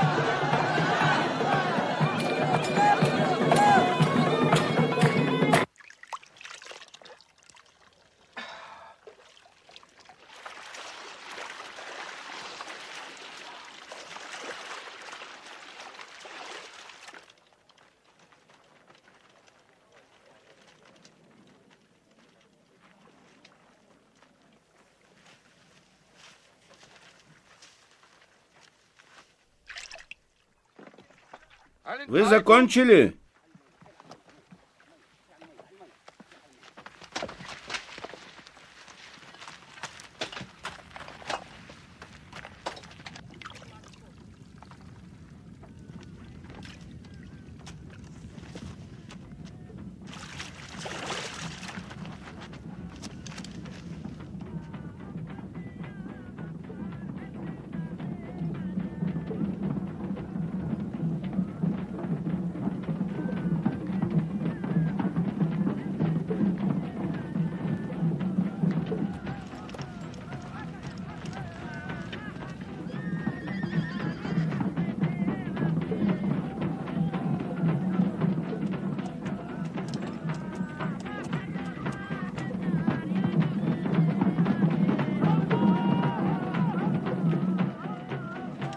По местам!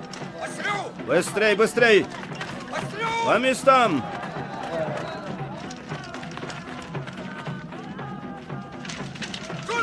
Все по своим местам! Приготовиться к бою! Все по своим местам!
Мухаммад засыпал колодцы.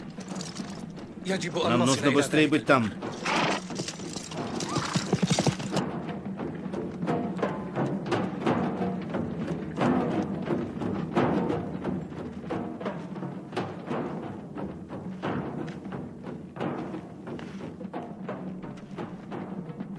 Не сходите со своих мест, пока вам не разрешат. Если на вас нападут, то отстреливайтесь из лука.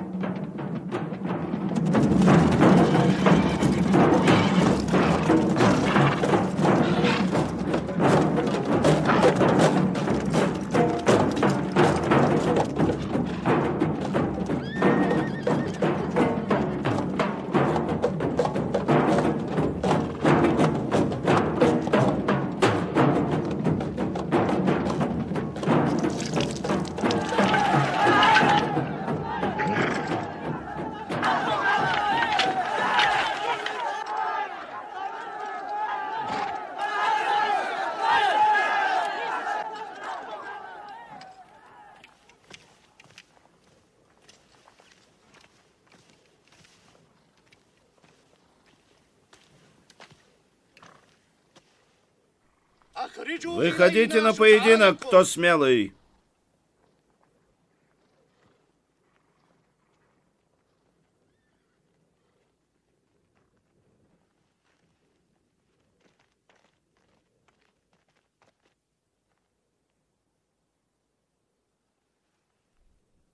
Кто это такие? Мухаммад, выведи к нам из нашего народа.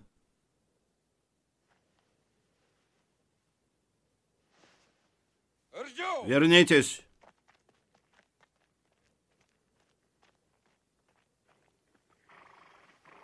Мой брат Шайба, мой сын Валид и я. Не ходи. Убайда, я и Али.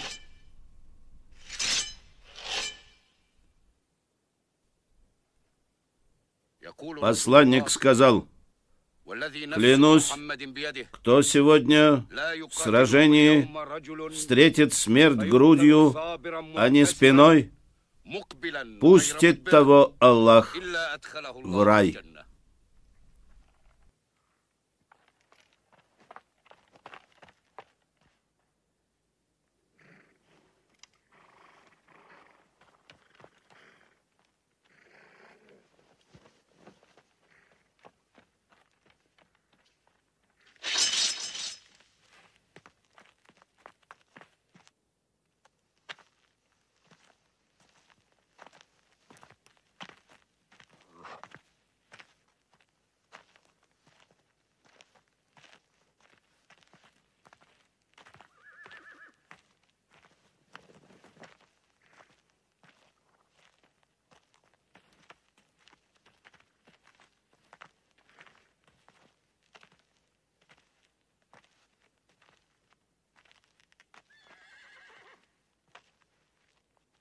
Мы ваши противники. Нет Бога, кроме Аллаха, и Мухаммад его посланник.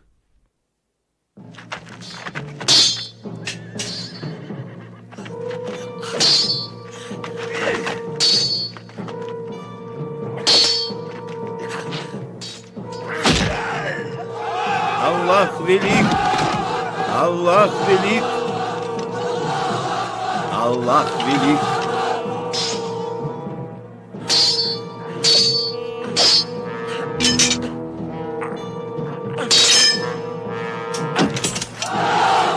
Аллах велик! Аллах велик!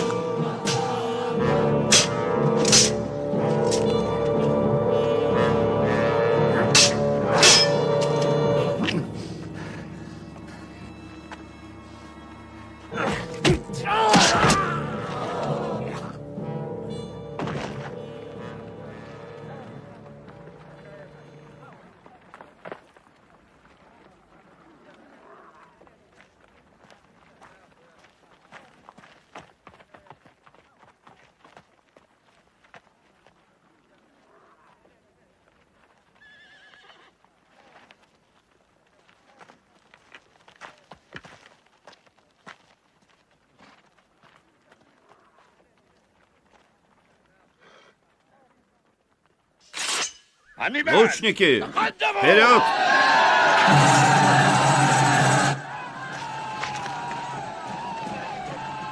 Стрелы!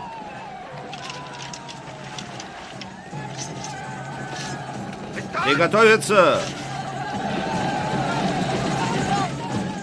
Ли!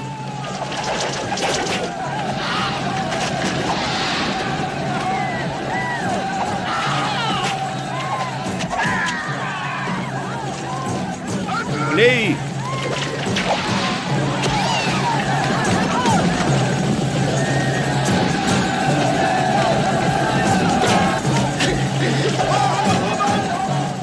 Ли!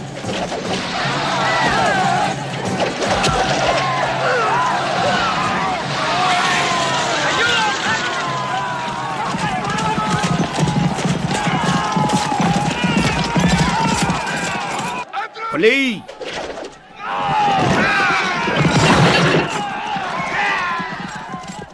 Назад!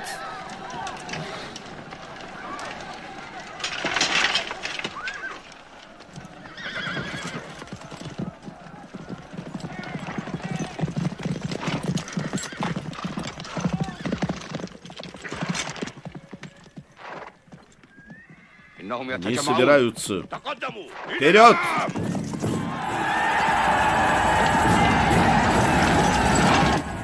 Назад! Приготовиться к отражению!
Умейя, я не спасусь, если ты спасешься.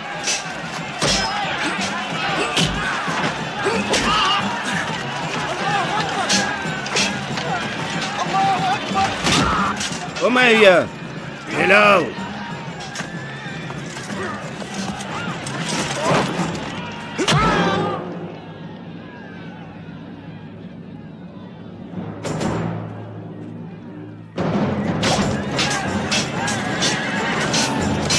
К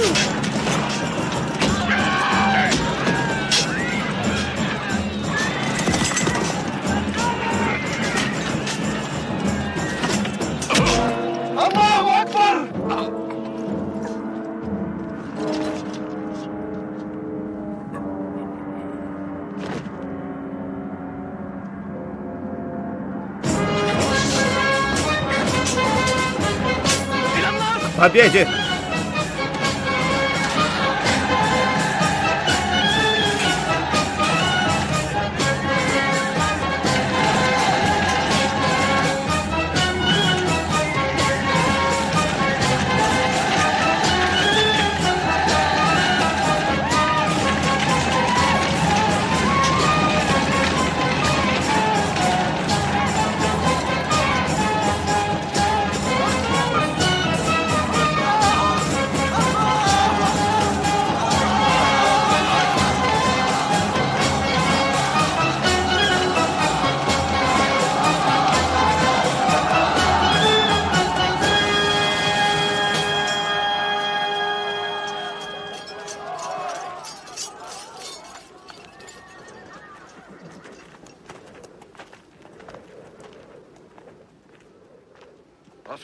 Посланник не желает связывать пленных. Нас бы они вообще убили. Мы должны следовать заветам посланника в отношении пленных. Не водите их связанными. Поделитесь с ними своими запасами. Кто умеет читать и писать, пусть научит 10 мусульман, затем освободите его.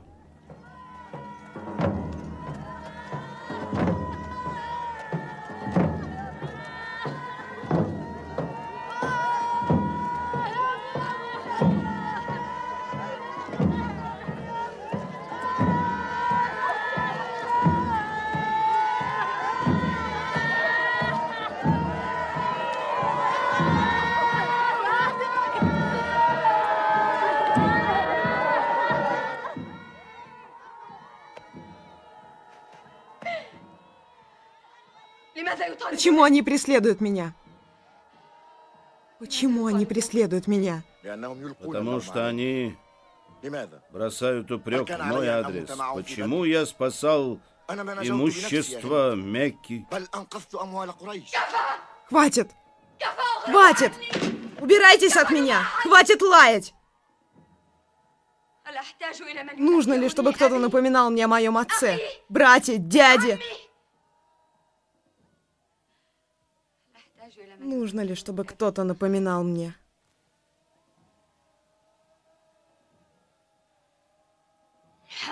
Мухаммад. Али.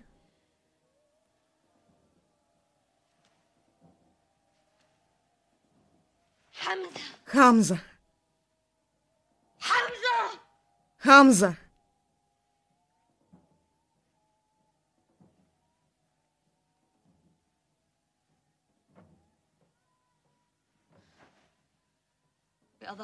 Своими ногтями. Своими ногтями, рубящими шеи.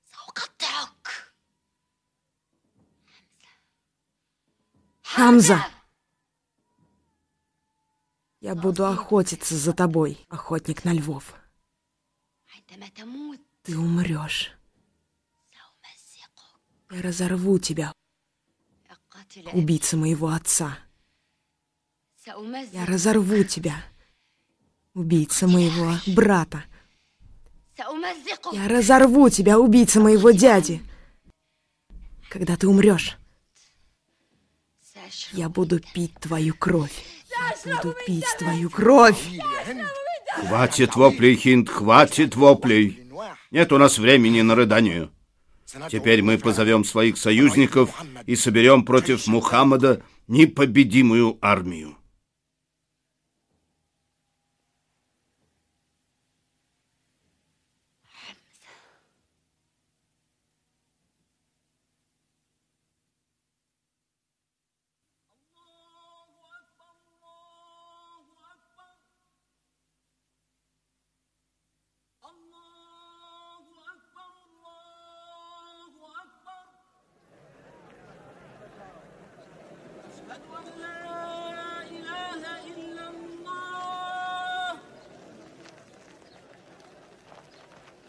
أشهد أن لا إله إلا الله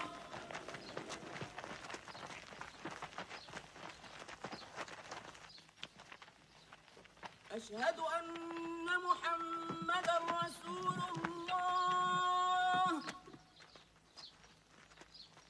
أشهد أن محمدا رسول الله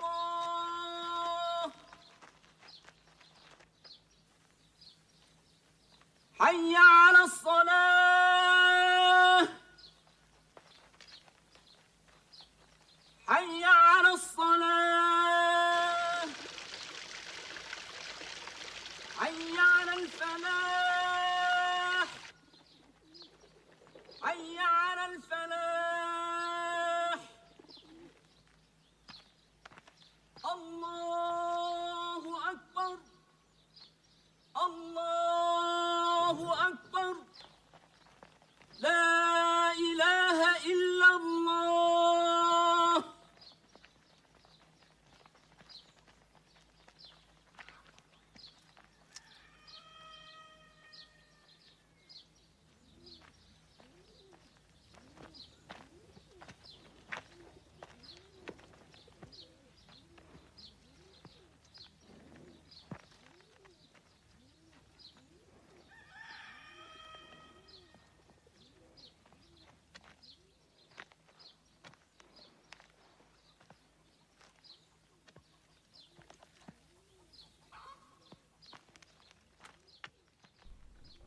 Это Ясриб? Пустует без жителей. Каждый может протянуть руку и взять, что хочет. Это что? Это их новая религия? Никто не охраняет все лавки. Их Аллах охраняет. Откуда вы? Из Йемена. Проходили через Мекку. Зашли по пути. Останавливались там. Да. Там отдыхали наши верблюды. Мекка — самое лучшее место для отдыха верблюдов. Какие новости в пустыне? Не обрадуй вас. Они собирают всю молодежь, которая может держать саблю, и привозят ее в Мекку, чтобы направить против вас. Наша сила скрыта здесь. Не пренебрегайте ими. Они собирают всю свою мощь. Во всех домах Мекки бьют барабаны.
Где Халид? Не бойся. Завтра уже первый всадник сядет в седло.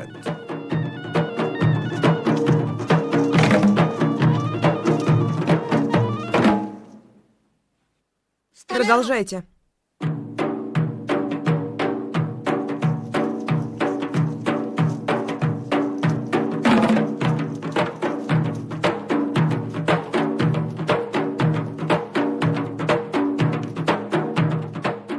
Раб эфиопский. Его зовут Хищник. Имя по внешности.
Я освобожу тебя. Дам тебе серебра столько, сколько весишь ты. Один у тебя в шелка. За еще один такой же бросок.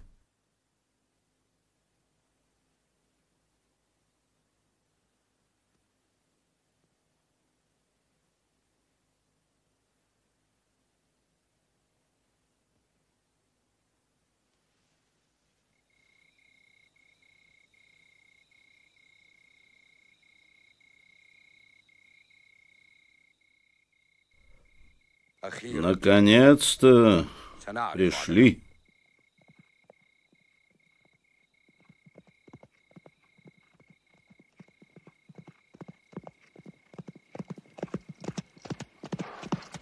Вы узнали их численность?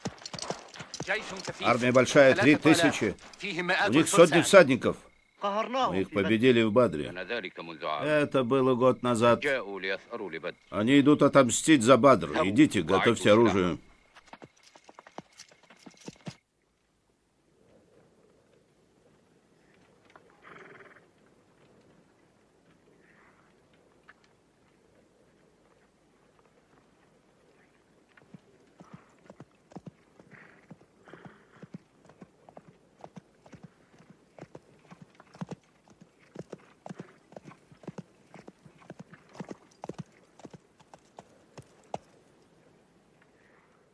Омоем руки кровью нашего врага и смоем унижение на века.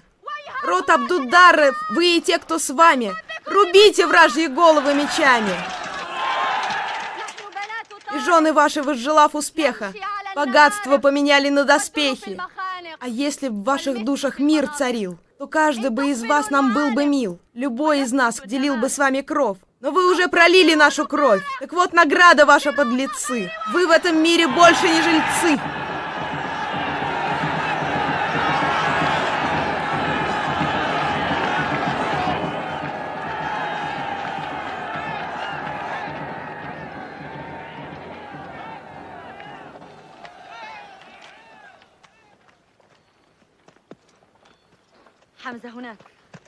Ты видишь его?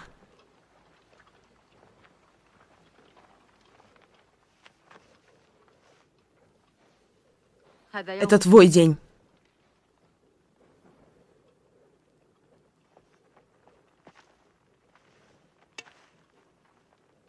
Убада. Местонахождение этих всадников меня беспокоит. Их ведет Халид ибн Валид. Халид? Этот юноша доставлял много хлопот. Ты видел этих всадников? Да, но я не знаю, что за ними. Ничего. Пророк сказал поставить 50 лучших стрелков в засаду на горе, чтобы они прикрывали там тыл. Если они увидят, что мы сражаемся, то пусть не идут к нам на помощь. Если увидят, что мы собираем трофеи, то пусть не присоединяются к нам. Зайд, скажи пророку, что мы готовы.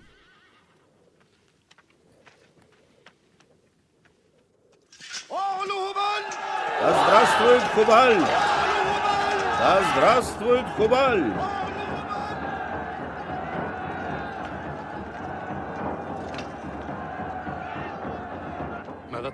Что ты видишь, Хамза? Их численность больше, но наша вера сильнее. Мы смотрим на них, и они смотрят на нас, но они нам не страшны. Когда пророк приказывает нам разбить их,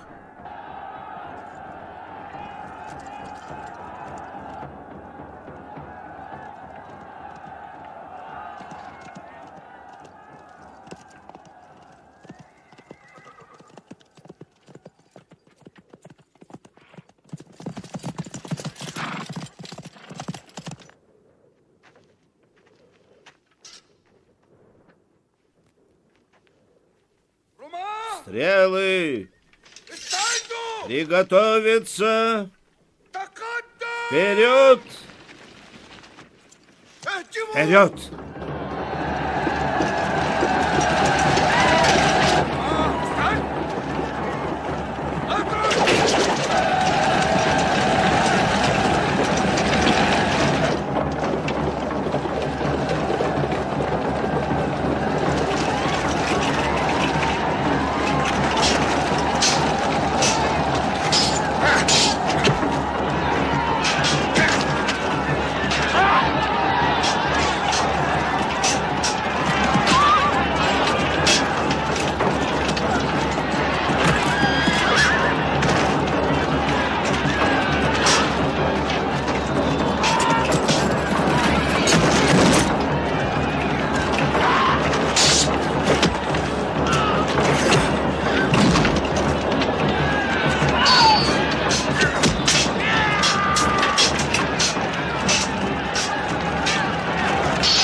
Убит Хамза. Отплатим же за него.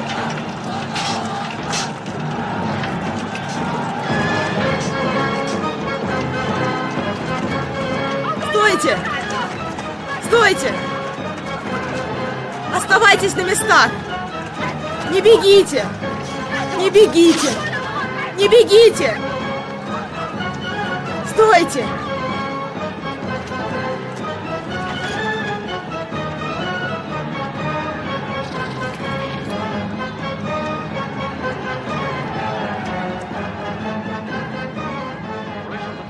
Курайшиты отступают. Вы видите их падение? Мы разбили их. Нет необходимости здесь оставаться. Трофеи принадлежат нам. Вы обязаны оставаться на местах. Не ослушайтесь посланника. Вы открываете правый тыл армии. Мы потерпели поражение, Халид. Сердце армии разбито.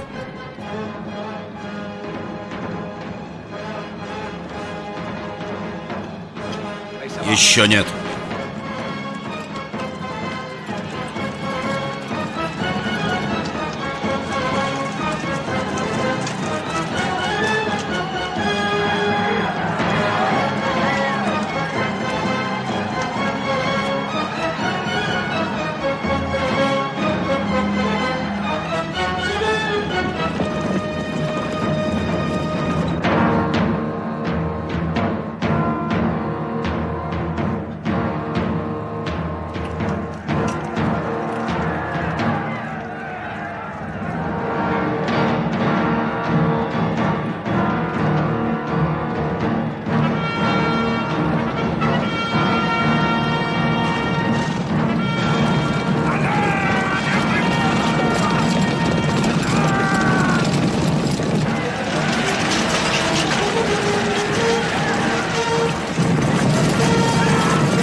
Где посланник? Я слышал, он погиб. Если он погиб, то поднимемся и умрем все, как он. Посланник не погиб, он сражается.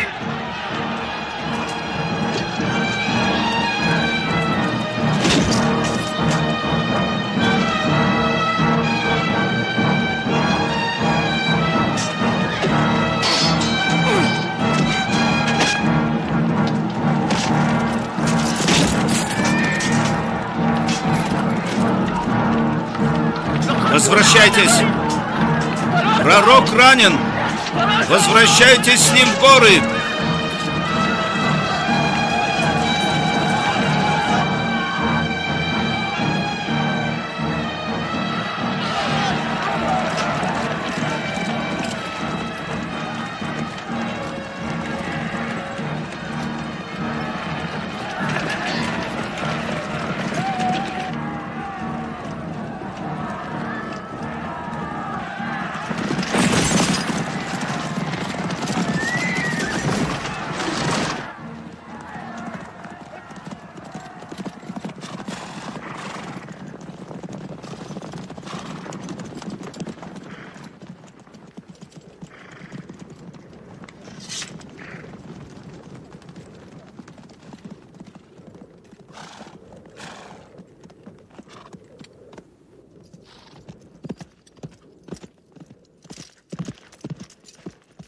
Это твоя победа, Халид.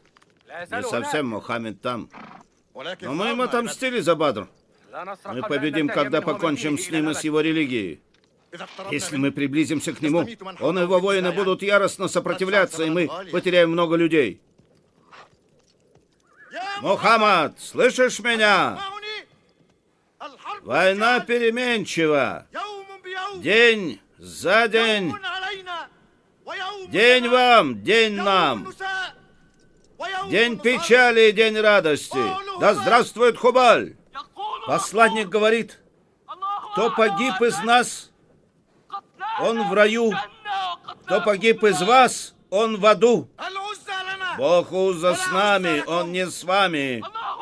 Аллах наш покровитель, но не ваш.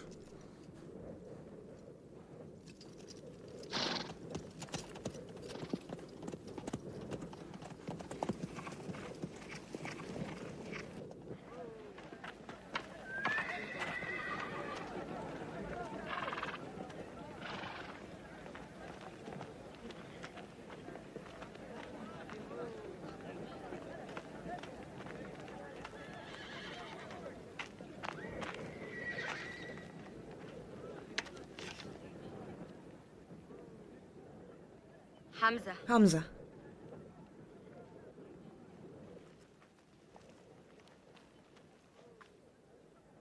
Хамза, ты слышишь меня? Я Хинд, дочь Утбы. Тебе напомнить о твоих убийствах? Мой отец, брат, дядя. Разве достаточно для тебя одной смерти?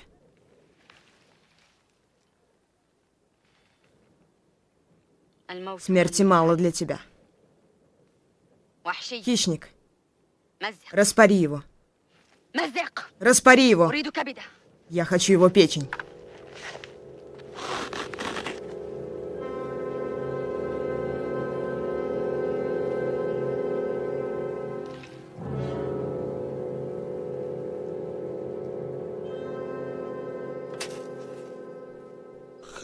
Потерпели поражение. Оставили сабли и взялись за топоры. Да чего они глупы? Они идут против всякой логики. Они убеждены, что то, что с ними произошло, это только испытание Аллаха и веры в Него. Они воюют на пути Аллаха, как они говорят. Мекка является их целью. Они захватят ее, когда днем увидят звезды. Нельзя пренебрегать ими. Мекка для них больше, чем родина. В ней ниспослан Коран, и они собираются совершить хадж в этом году. Я не понял. Без оружия. Без оружия? Абу Суфьян покончит с ними прямо в пустыне. Они убеждены, что их вера в Аллаха спасет их. Я согласен с тобой. Может, теперь с ними покончат.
Оставайтесь на своих местах. Не пугайтесь их. Не двигайтесь.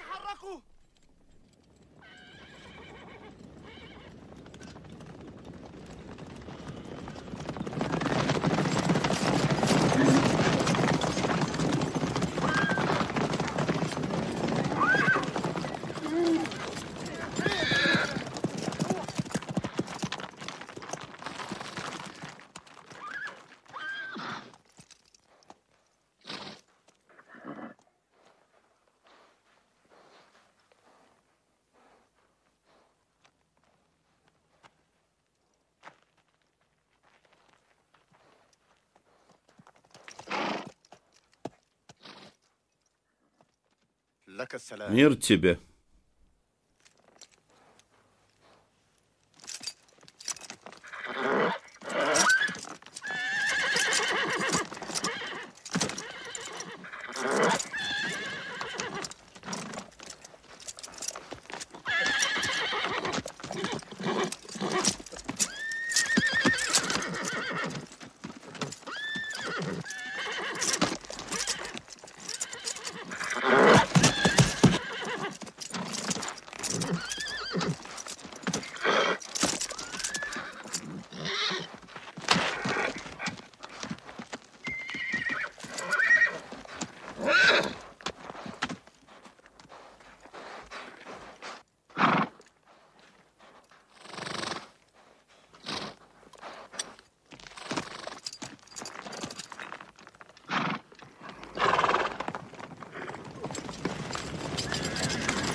К присяге. Пророк сказал, что тот, кто любит Аллаха, то пусть идет присягать под деревом.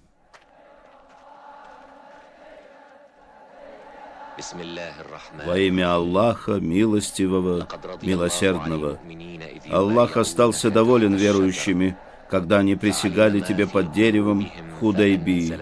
Он знал, что у них в сердцах, и ниспослал им покой и вознаградил их близкой победой.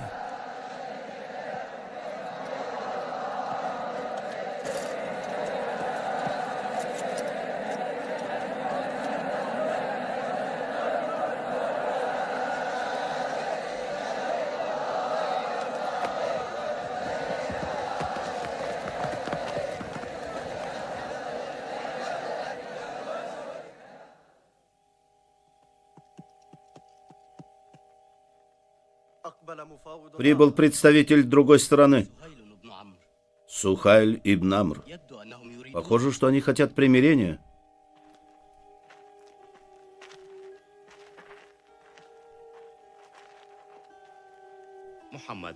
Мухаммад, мы представили тебе условия для примирения между вами и курайшитами. Вы согласны с ними?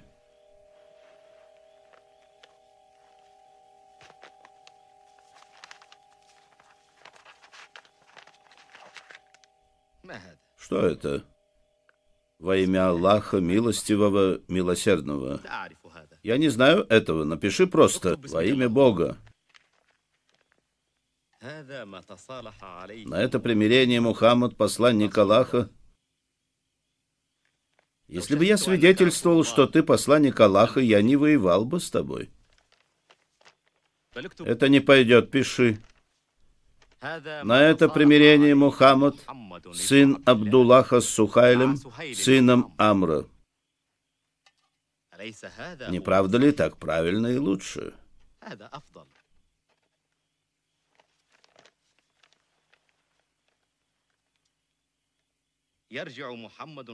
Мухаммад и его сподвижники вернутся из Мекки в свои дома. Мекка — наш дом. В следующем году мы выйдем из Мекки, и вы войдете туда и будете там 3 дня. При этом сабли держите в ножнах. Если согласны, то мы заключим мир на 10 лет. Вы Не нападайте на нас ночью и не изменяйте нам, а мы также по отношению к вам. Кто желает, может примкнуть к Мухаммаду, а кто желает, может примкнуть к курайшитам. Если вы отвергнете или причините вред кому-нибудь из нас или из наших союзников, договор будет расторгнут.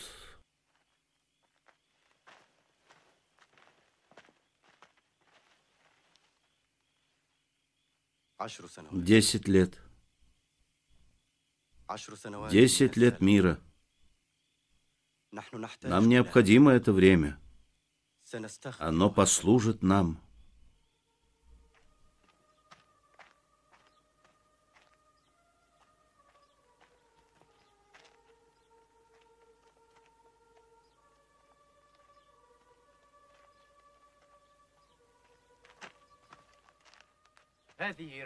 Это послание пророка императорам мира. Он призывает их к исламу. Хераклу, императору Римской империи. Хосро, императору Персии. Кокросу, императору Египта. Езжайте с благословением Аллаха.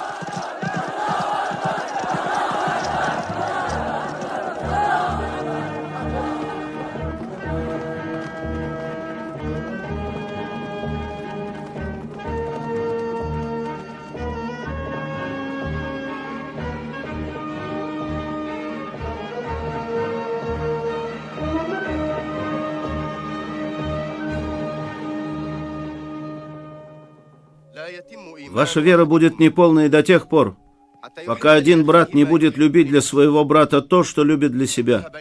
Кто ложится в постель с полным животом, а его сосед голодный, он не мусульманин. Ислам освобождает нас от фанатизма и невежественной ярости.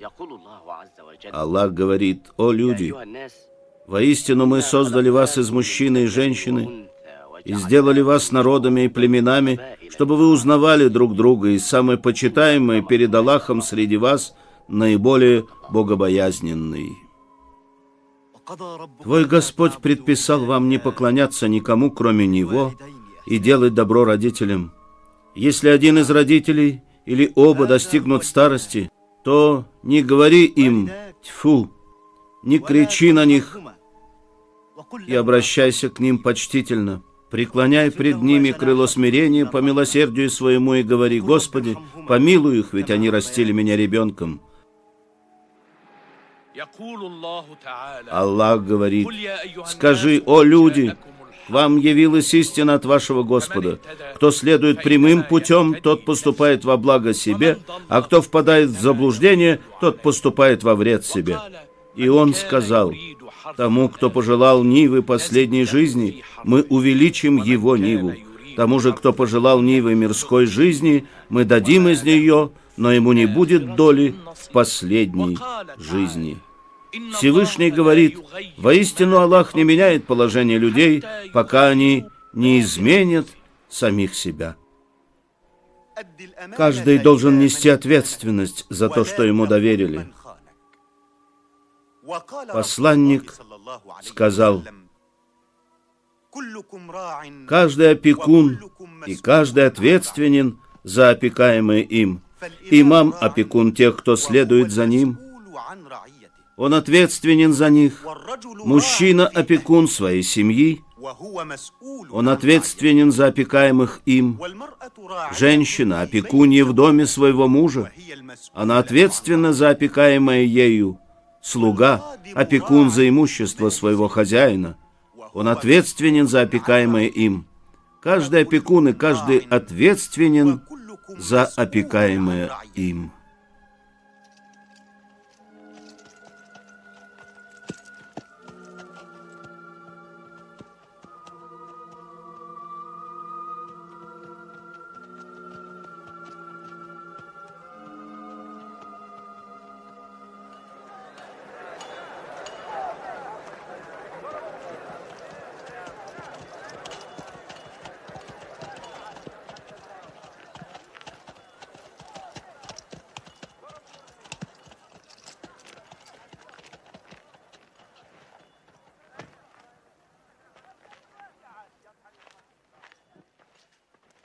Ты пришел еще раз, чтобы забрать меня? Я пришел просить вас, чтобы вы оставили меня у себя.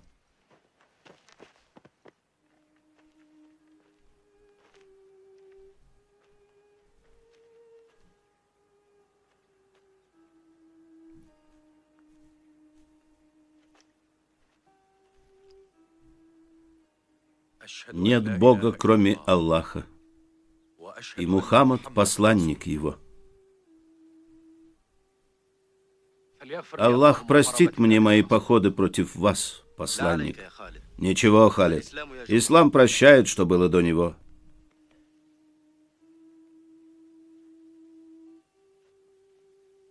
Аллах наделил тебя, однако я вижу, что подстилка, на которой вы лежите, вызывает боль в вашем теле. Посланник, если вы позволите, то я расстелю свой халат. Посланник призывает нас быть воздержанными, Халид. Извините, тогда я дам вам, посланник, свои украшения, если вы позволите. Раздайте их бедным мусульманам.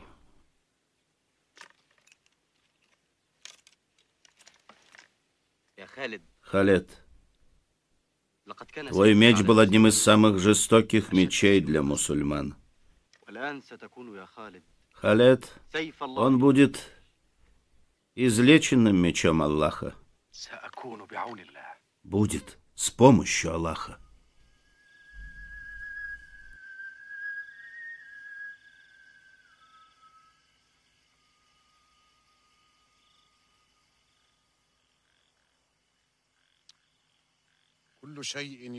Все легко для Аллаха. Как, например, оживить мертвого. Он в силе превратить поражение в победу. Уже 2 года, как мы подписали примирительный договор в Худайбие, который является компромиссной уступкой для нас. Но сейчас мы видим, как в сердцах людей мы идем от одной победы к другой. Что это?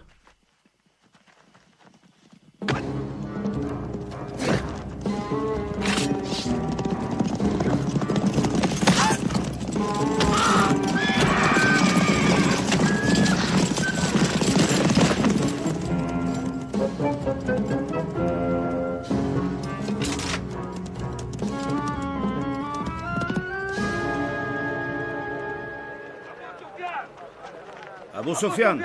Абу Суфьян!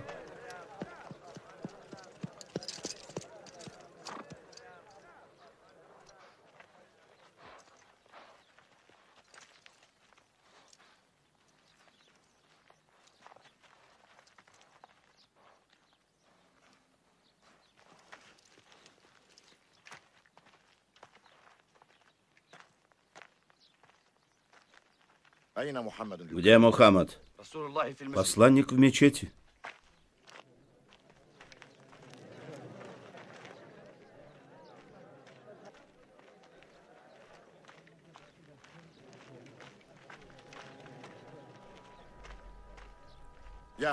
Мухаммад, пусть твои люди не расторгают договор, заключенный в Худайбие. Я пришел исправить то, что испортили бедуины.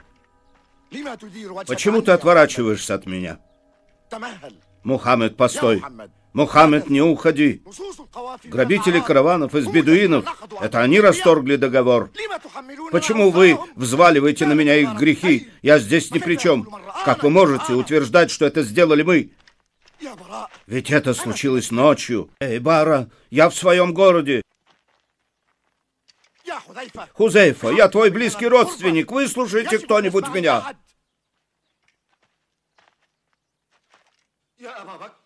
Абу Бакр, Умар, Али, почему вы не слушаете меня?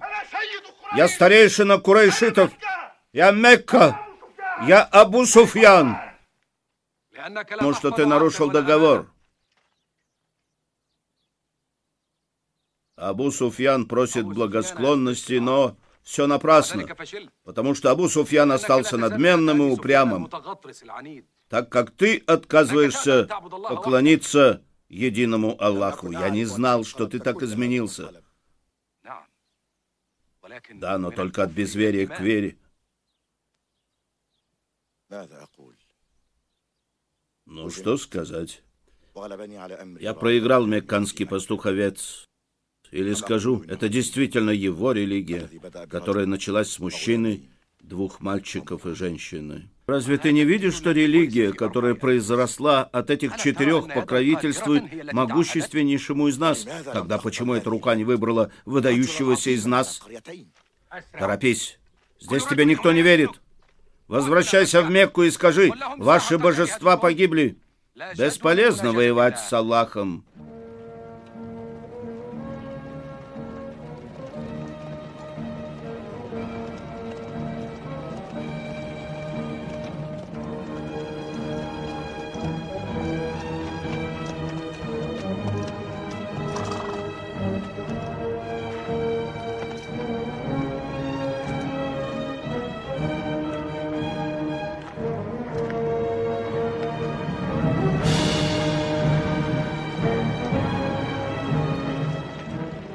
Племена прибывают одни за другими. К вечеру должно прибыть 10 000 людей.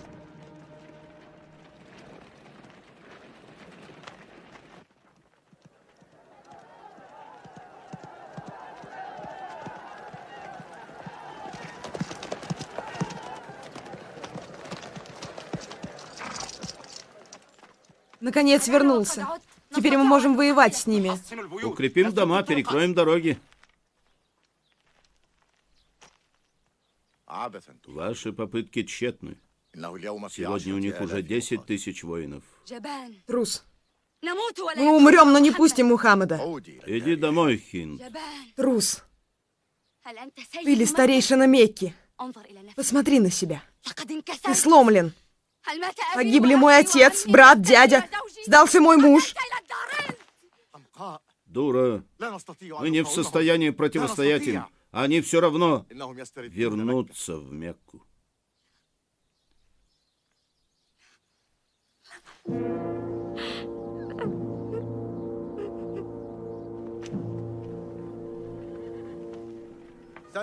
Наша армия останется здесь на ночь. Мекка. Я вижу ее даже сквозь горы.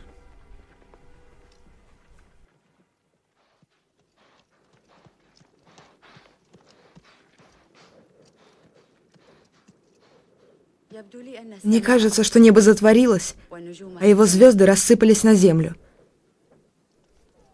Вид прекрасен и удивителен. Я чувствую, пахнет их хлебом. Может, они не придут воевать. Этого я сильно желал бы. Неисчислимое количество крови они могут пролить у крыльца своих домов. Мы их изгнали из Мекки, но они все равно вернутся, так как она в их сердцах. У нас еще есть шанс договориться.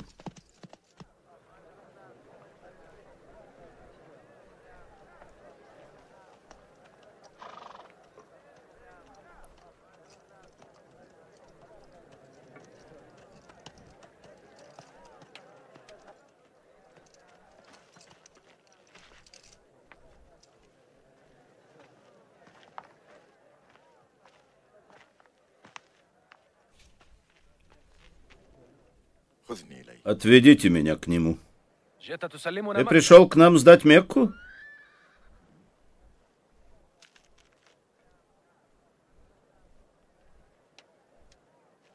Ты не разделишь со мной свой хлеб? Я понял. Значит, вы хотите воевать?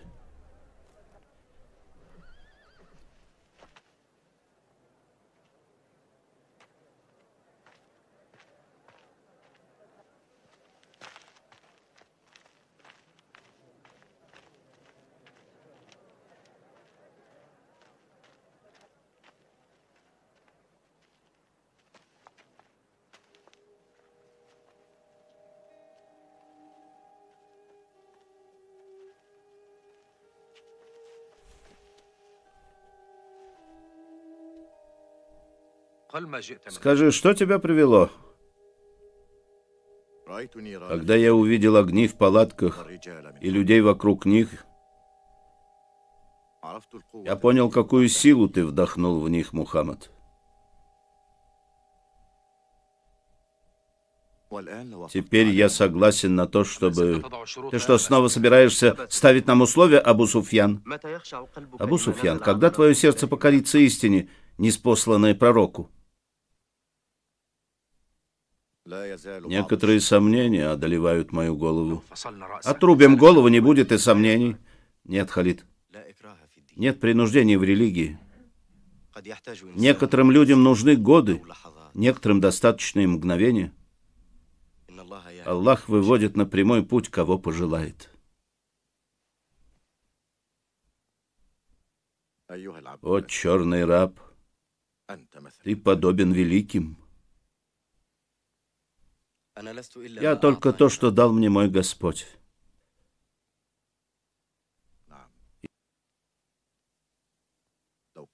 Если бы в моих божествах было нечто, они не покинули бы меня.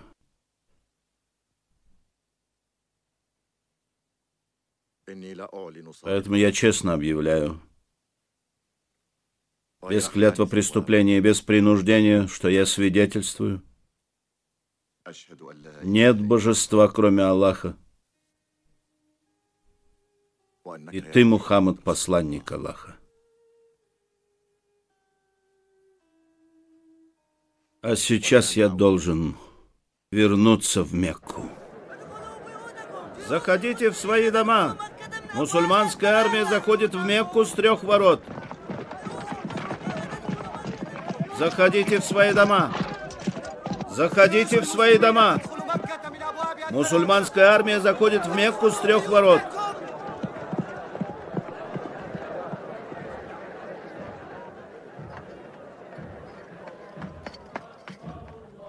Аллах велик. Аллах велик. Аллах велик. Аллах велик. Аллах велик. Нет божества, кроме Аллаха. Аллах велик. Аллах велик. И вся хвала Аллаху. Аллах велик многократный, и хвала Аллаху многочисленна, и слава Аллаху и утром, и вечером. Нет Бога, кроме Аллаха, и Он един.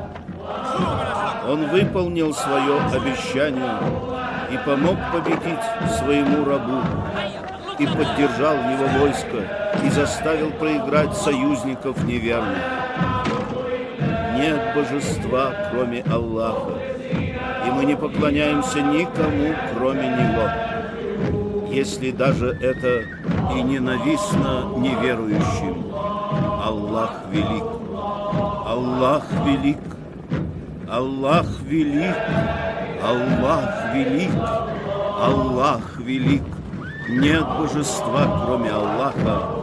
Аллах велик, Аллах велик. И вся хвала Аллаху.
обходитесь сурово с мекканцами, мягко обращайтесь с ними. Не обращайтесь плохо ни с кем. Кто закрыл свою дверь, тот спасен. Кто зашел в дом к Абу Суфьяну, тот спасен. Кто зайдет в мечеть, он спасен.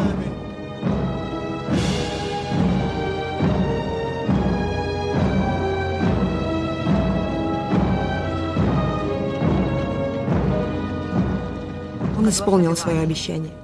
Они не ворвались ни в один дом. Он овладевает сердцами, а не стенами. Это и есть победа. Мне больно и стыдно встречать его. Мы должны выйти к людям, Хинд.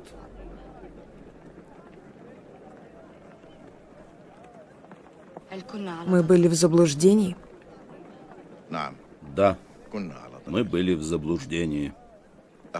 Наши божества греховны, и они не стоят нашего внимания. Вон. Он приближается к Каабе.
Во имя Аллаха, милостивого и милосердного. Вот мы указали Аврааму на место Каабы. Ничего не приобщай ко мне в сотоварищи, и очищай мой дом для тех, кто совершает обход, выстаивает намазы, кланяется и падает ниц.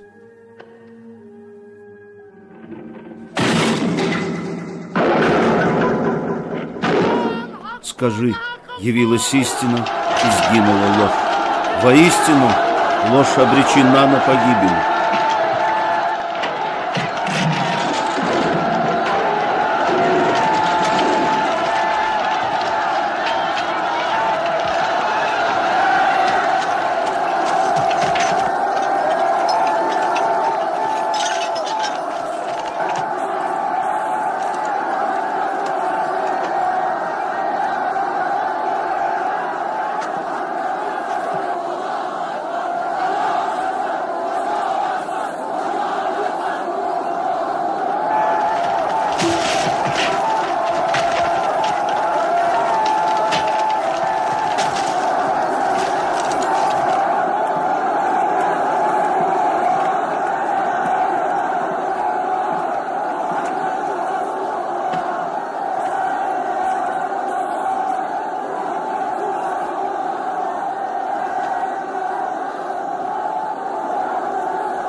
أكبر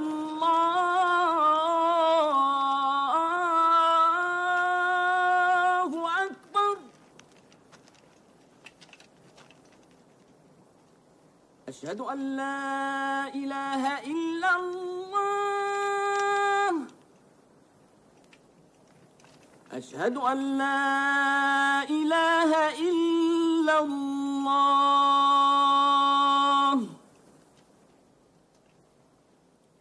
أشهد أن Пришла помощь Аллаха и победа. Покорилась Мекка и ждала справедливого возмездия. Но пророк милосердно сказал им: «Идите, вы свободны». Приняла Мекка ислам, проявляя справедливость и милость, запрещая зло, непокорность и разврат. И пророк увидел, что он выполнил свою миссию и передал послание, и то, что он скоро вернется к Господу. Последний хадж месяца Зуль-Хиджа на 10-й год хиджры пророк на горе Арафат обратился к людям с проповедью: «О люди, послушайте меня. Поистине не знаю я, и не встречу я вас больше на этом месте после этого года. Поистине, жизнь ваша, имущество и честь должны быть столь же запретными и неприкосновенными для вас, сколь запретным является этот день в этом месяце, в этом городе. И когда вы встретитесь со своим Господом, Он спросит вас о ваших деяниях. Свидетельствуйте, что я вам передал. Если у кого-то осталось то, что было дано ему на хранение, то пусть отдаст это его владельцу. И запрещается ростовщичество. Не угнетайте и не будьте угнетаемыми. Разумейте мои слова, о люди, и Аллах свидетель, что я оставил вам то, что не даст вам сбиться с пути, если станете вы крепко держаться этого, книгу Аллаха. О люди, слушайте меня и разумейте, помните, что каждый мусульманин – брат мусульманину, и все мусульмане – братья, и разрешено вам по отношению друг к другу только лучшее. И не допускайте угнетения. О Аллах, донес ли я? После того, как пророк прочитал вместе с людьми 2-й и 3-й намазы, он прочитал последний аят из Корана, который был ниспослан ему. Сегодня я ради вас усовершенствовал вашу религию, довел до конца мою милость к вам и одобрил для вас в качестве религии ислам. В это время пророку было 63 года. В понедельник, 12 числа месяца Раби Аль-Аваль 13-го года хиджры, Мухаммад, последний пророк, умер. Вся Мекка содрогалась. Никто не мог поверить, что человек, которого благословляет Аллах и ангелы, может охватить могилы этой земли. Но Мухаммад умер. Абу Бакр сказал, обращаясь к людям в мечети пророка: «О люди, кто поклонялся пророку Мухаммаду, то Мухаммад умер, а кто поклонялся Аллаху, то Аллах живой и не умирает». Закрыли святое тело и закопали его в мечети Медины. Но дух его остался, осталось послание, которое не умрет. Аллах велик. В свете послания продолжали идти сподвижники Мухаммада и последователи, призывая все человечество к тем же словам: «Мы не поклоняемся никому, кроме Аллаха, и не берем ничто ему в сотоварищи, и не берем друг друга себе в Господа, кроме Аллаха». Аллах велик. Мусульмане, которые состояли из маленькой группы, и человек, который начал в одиночку, стал нацией, и нация собрала всех людей под единым словом. О люди, воистину, мы создали вас из мужчины и женщины и сделали вас народами и племенами, чтобы вы узнавали друг друга, и самый почитаемый перед Аллахом среди вас наиболее богобоязненный.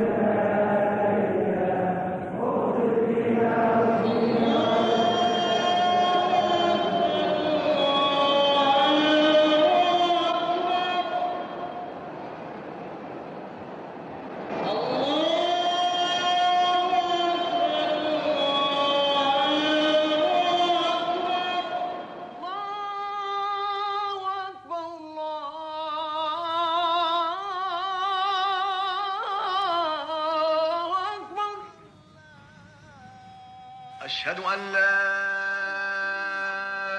إله إلا الله.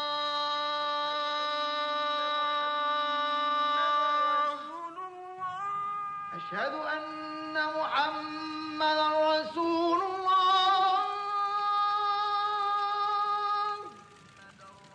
أشهد أن محمدا رسول الله.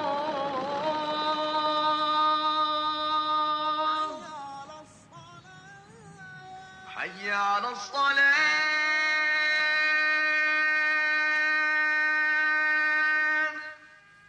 حي على الصلاة.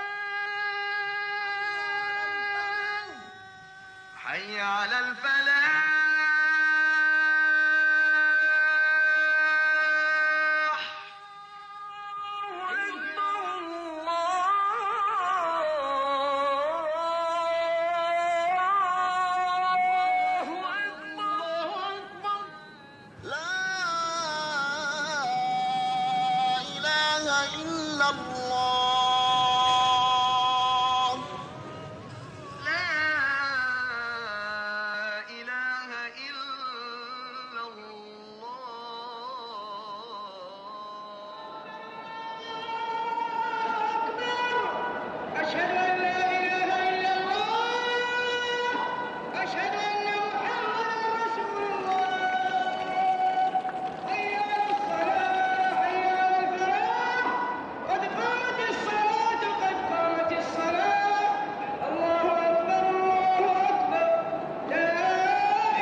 سمع الله لمن حمده.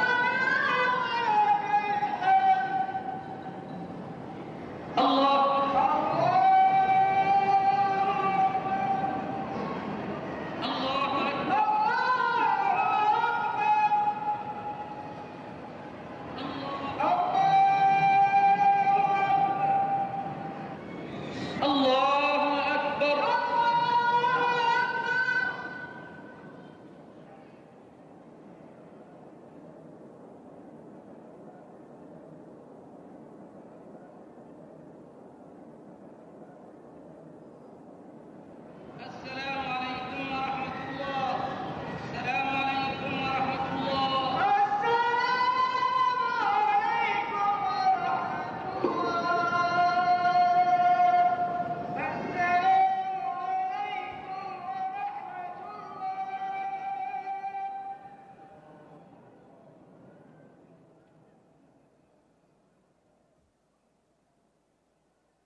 Послание.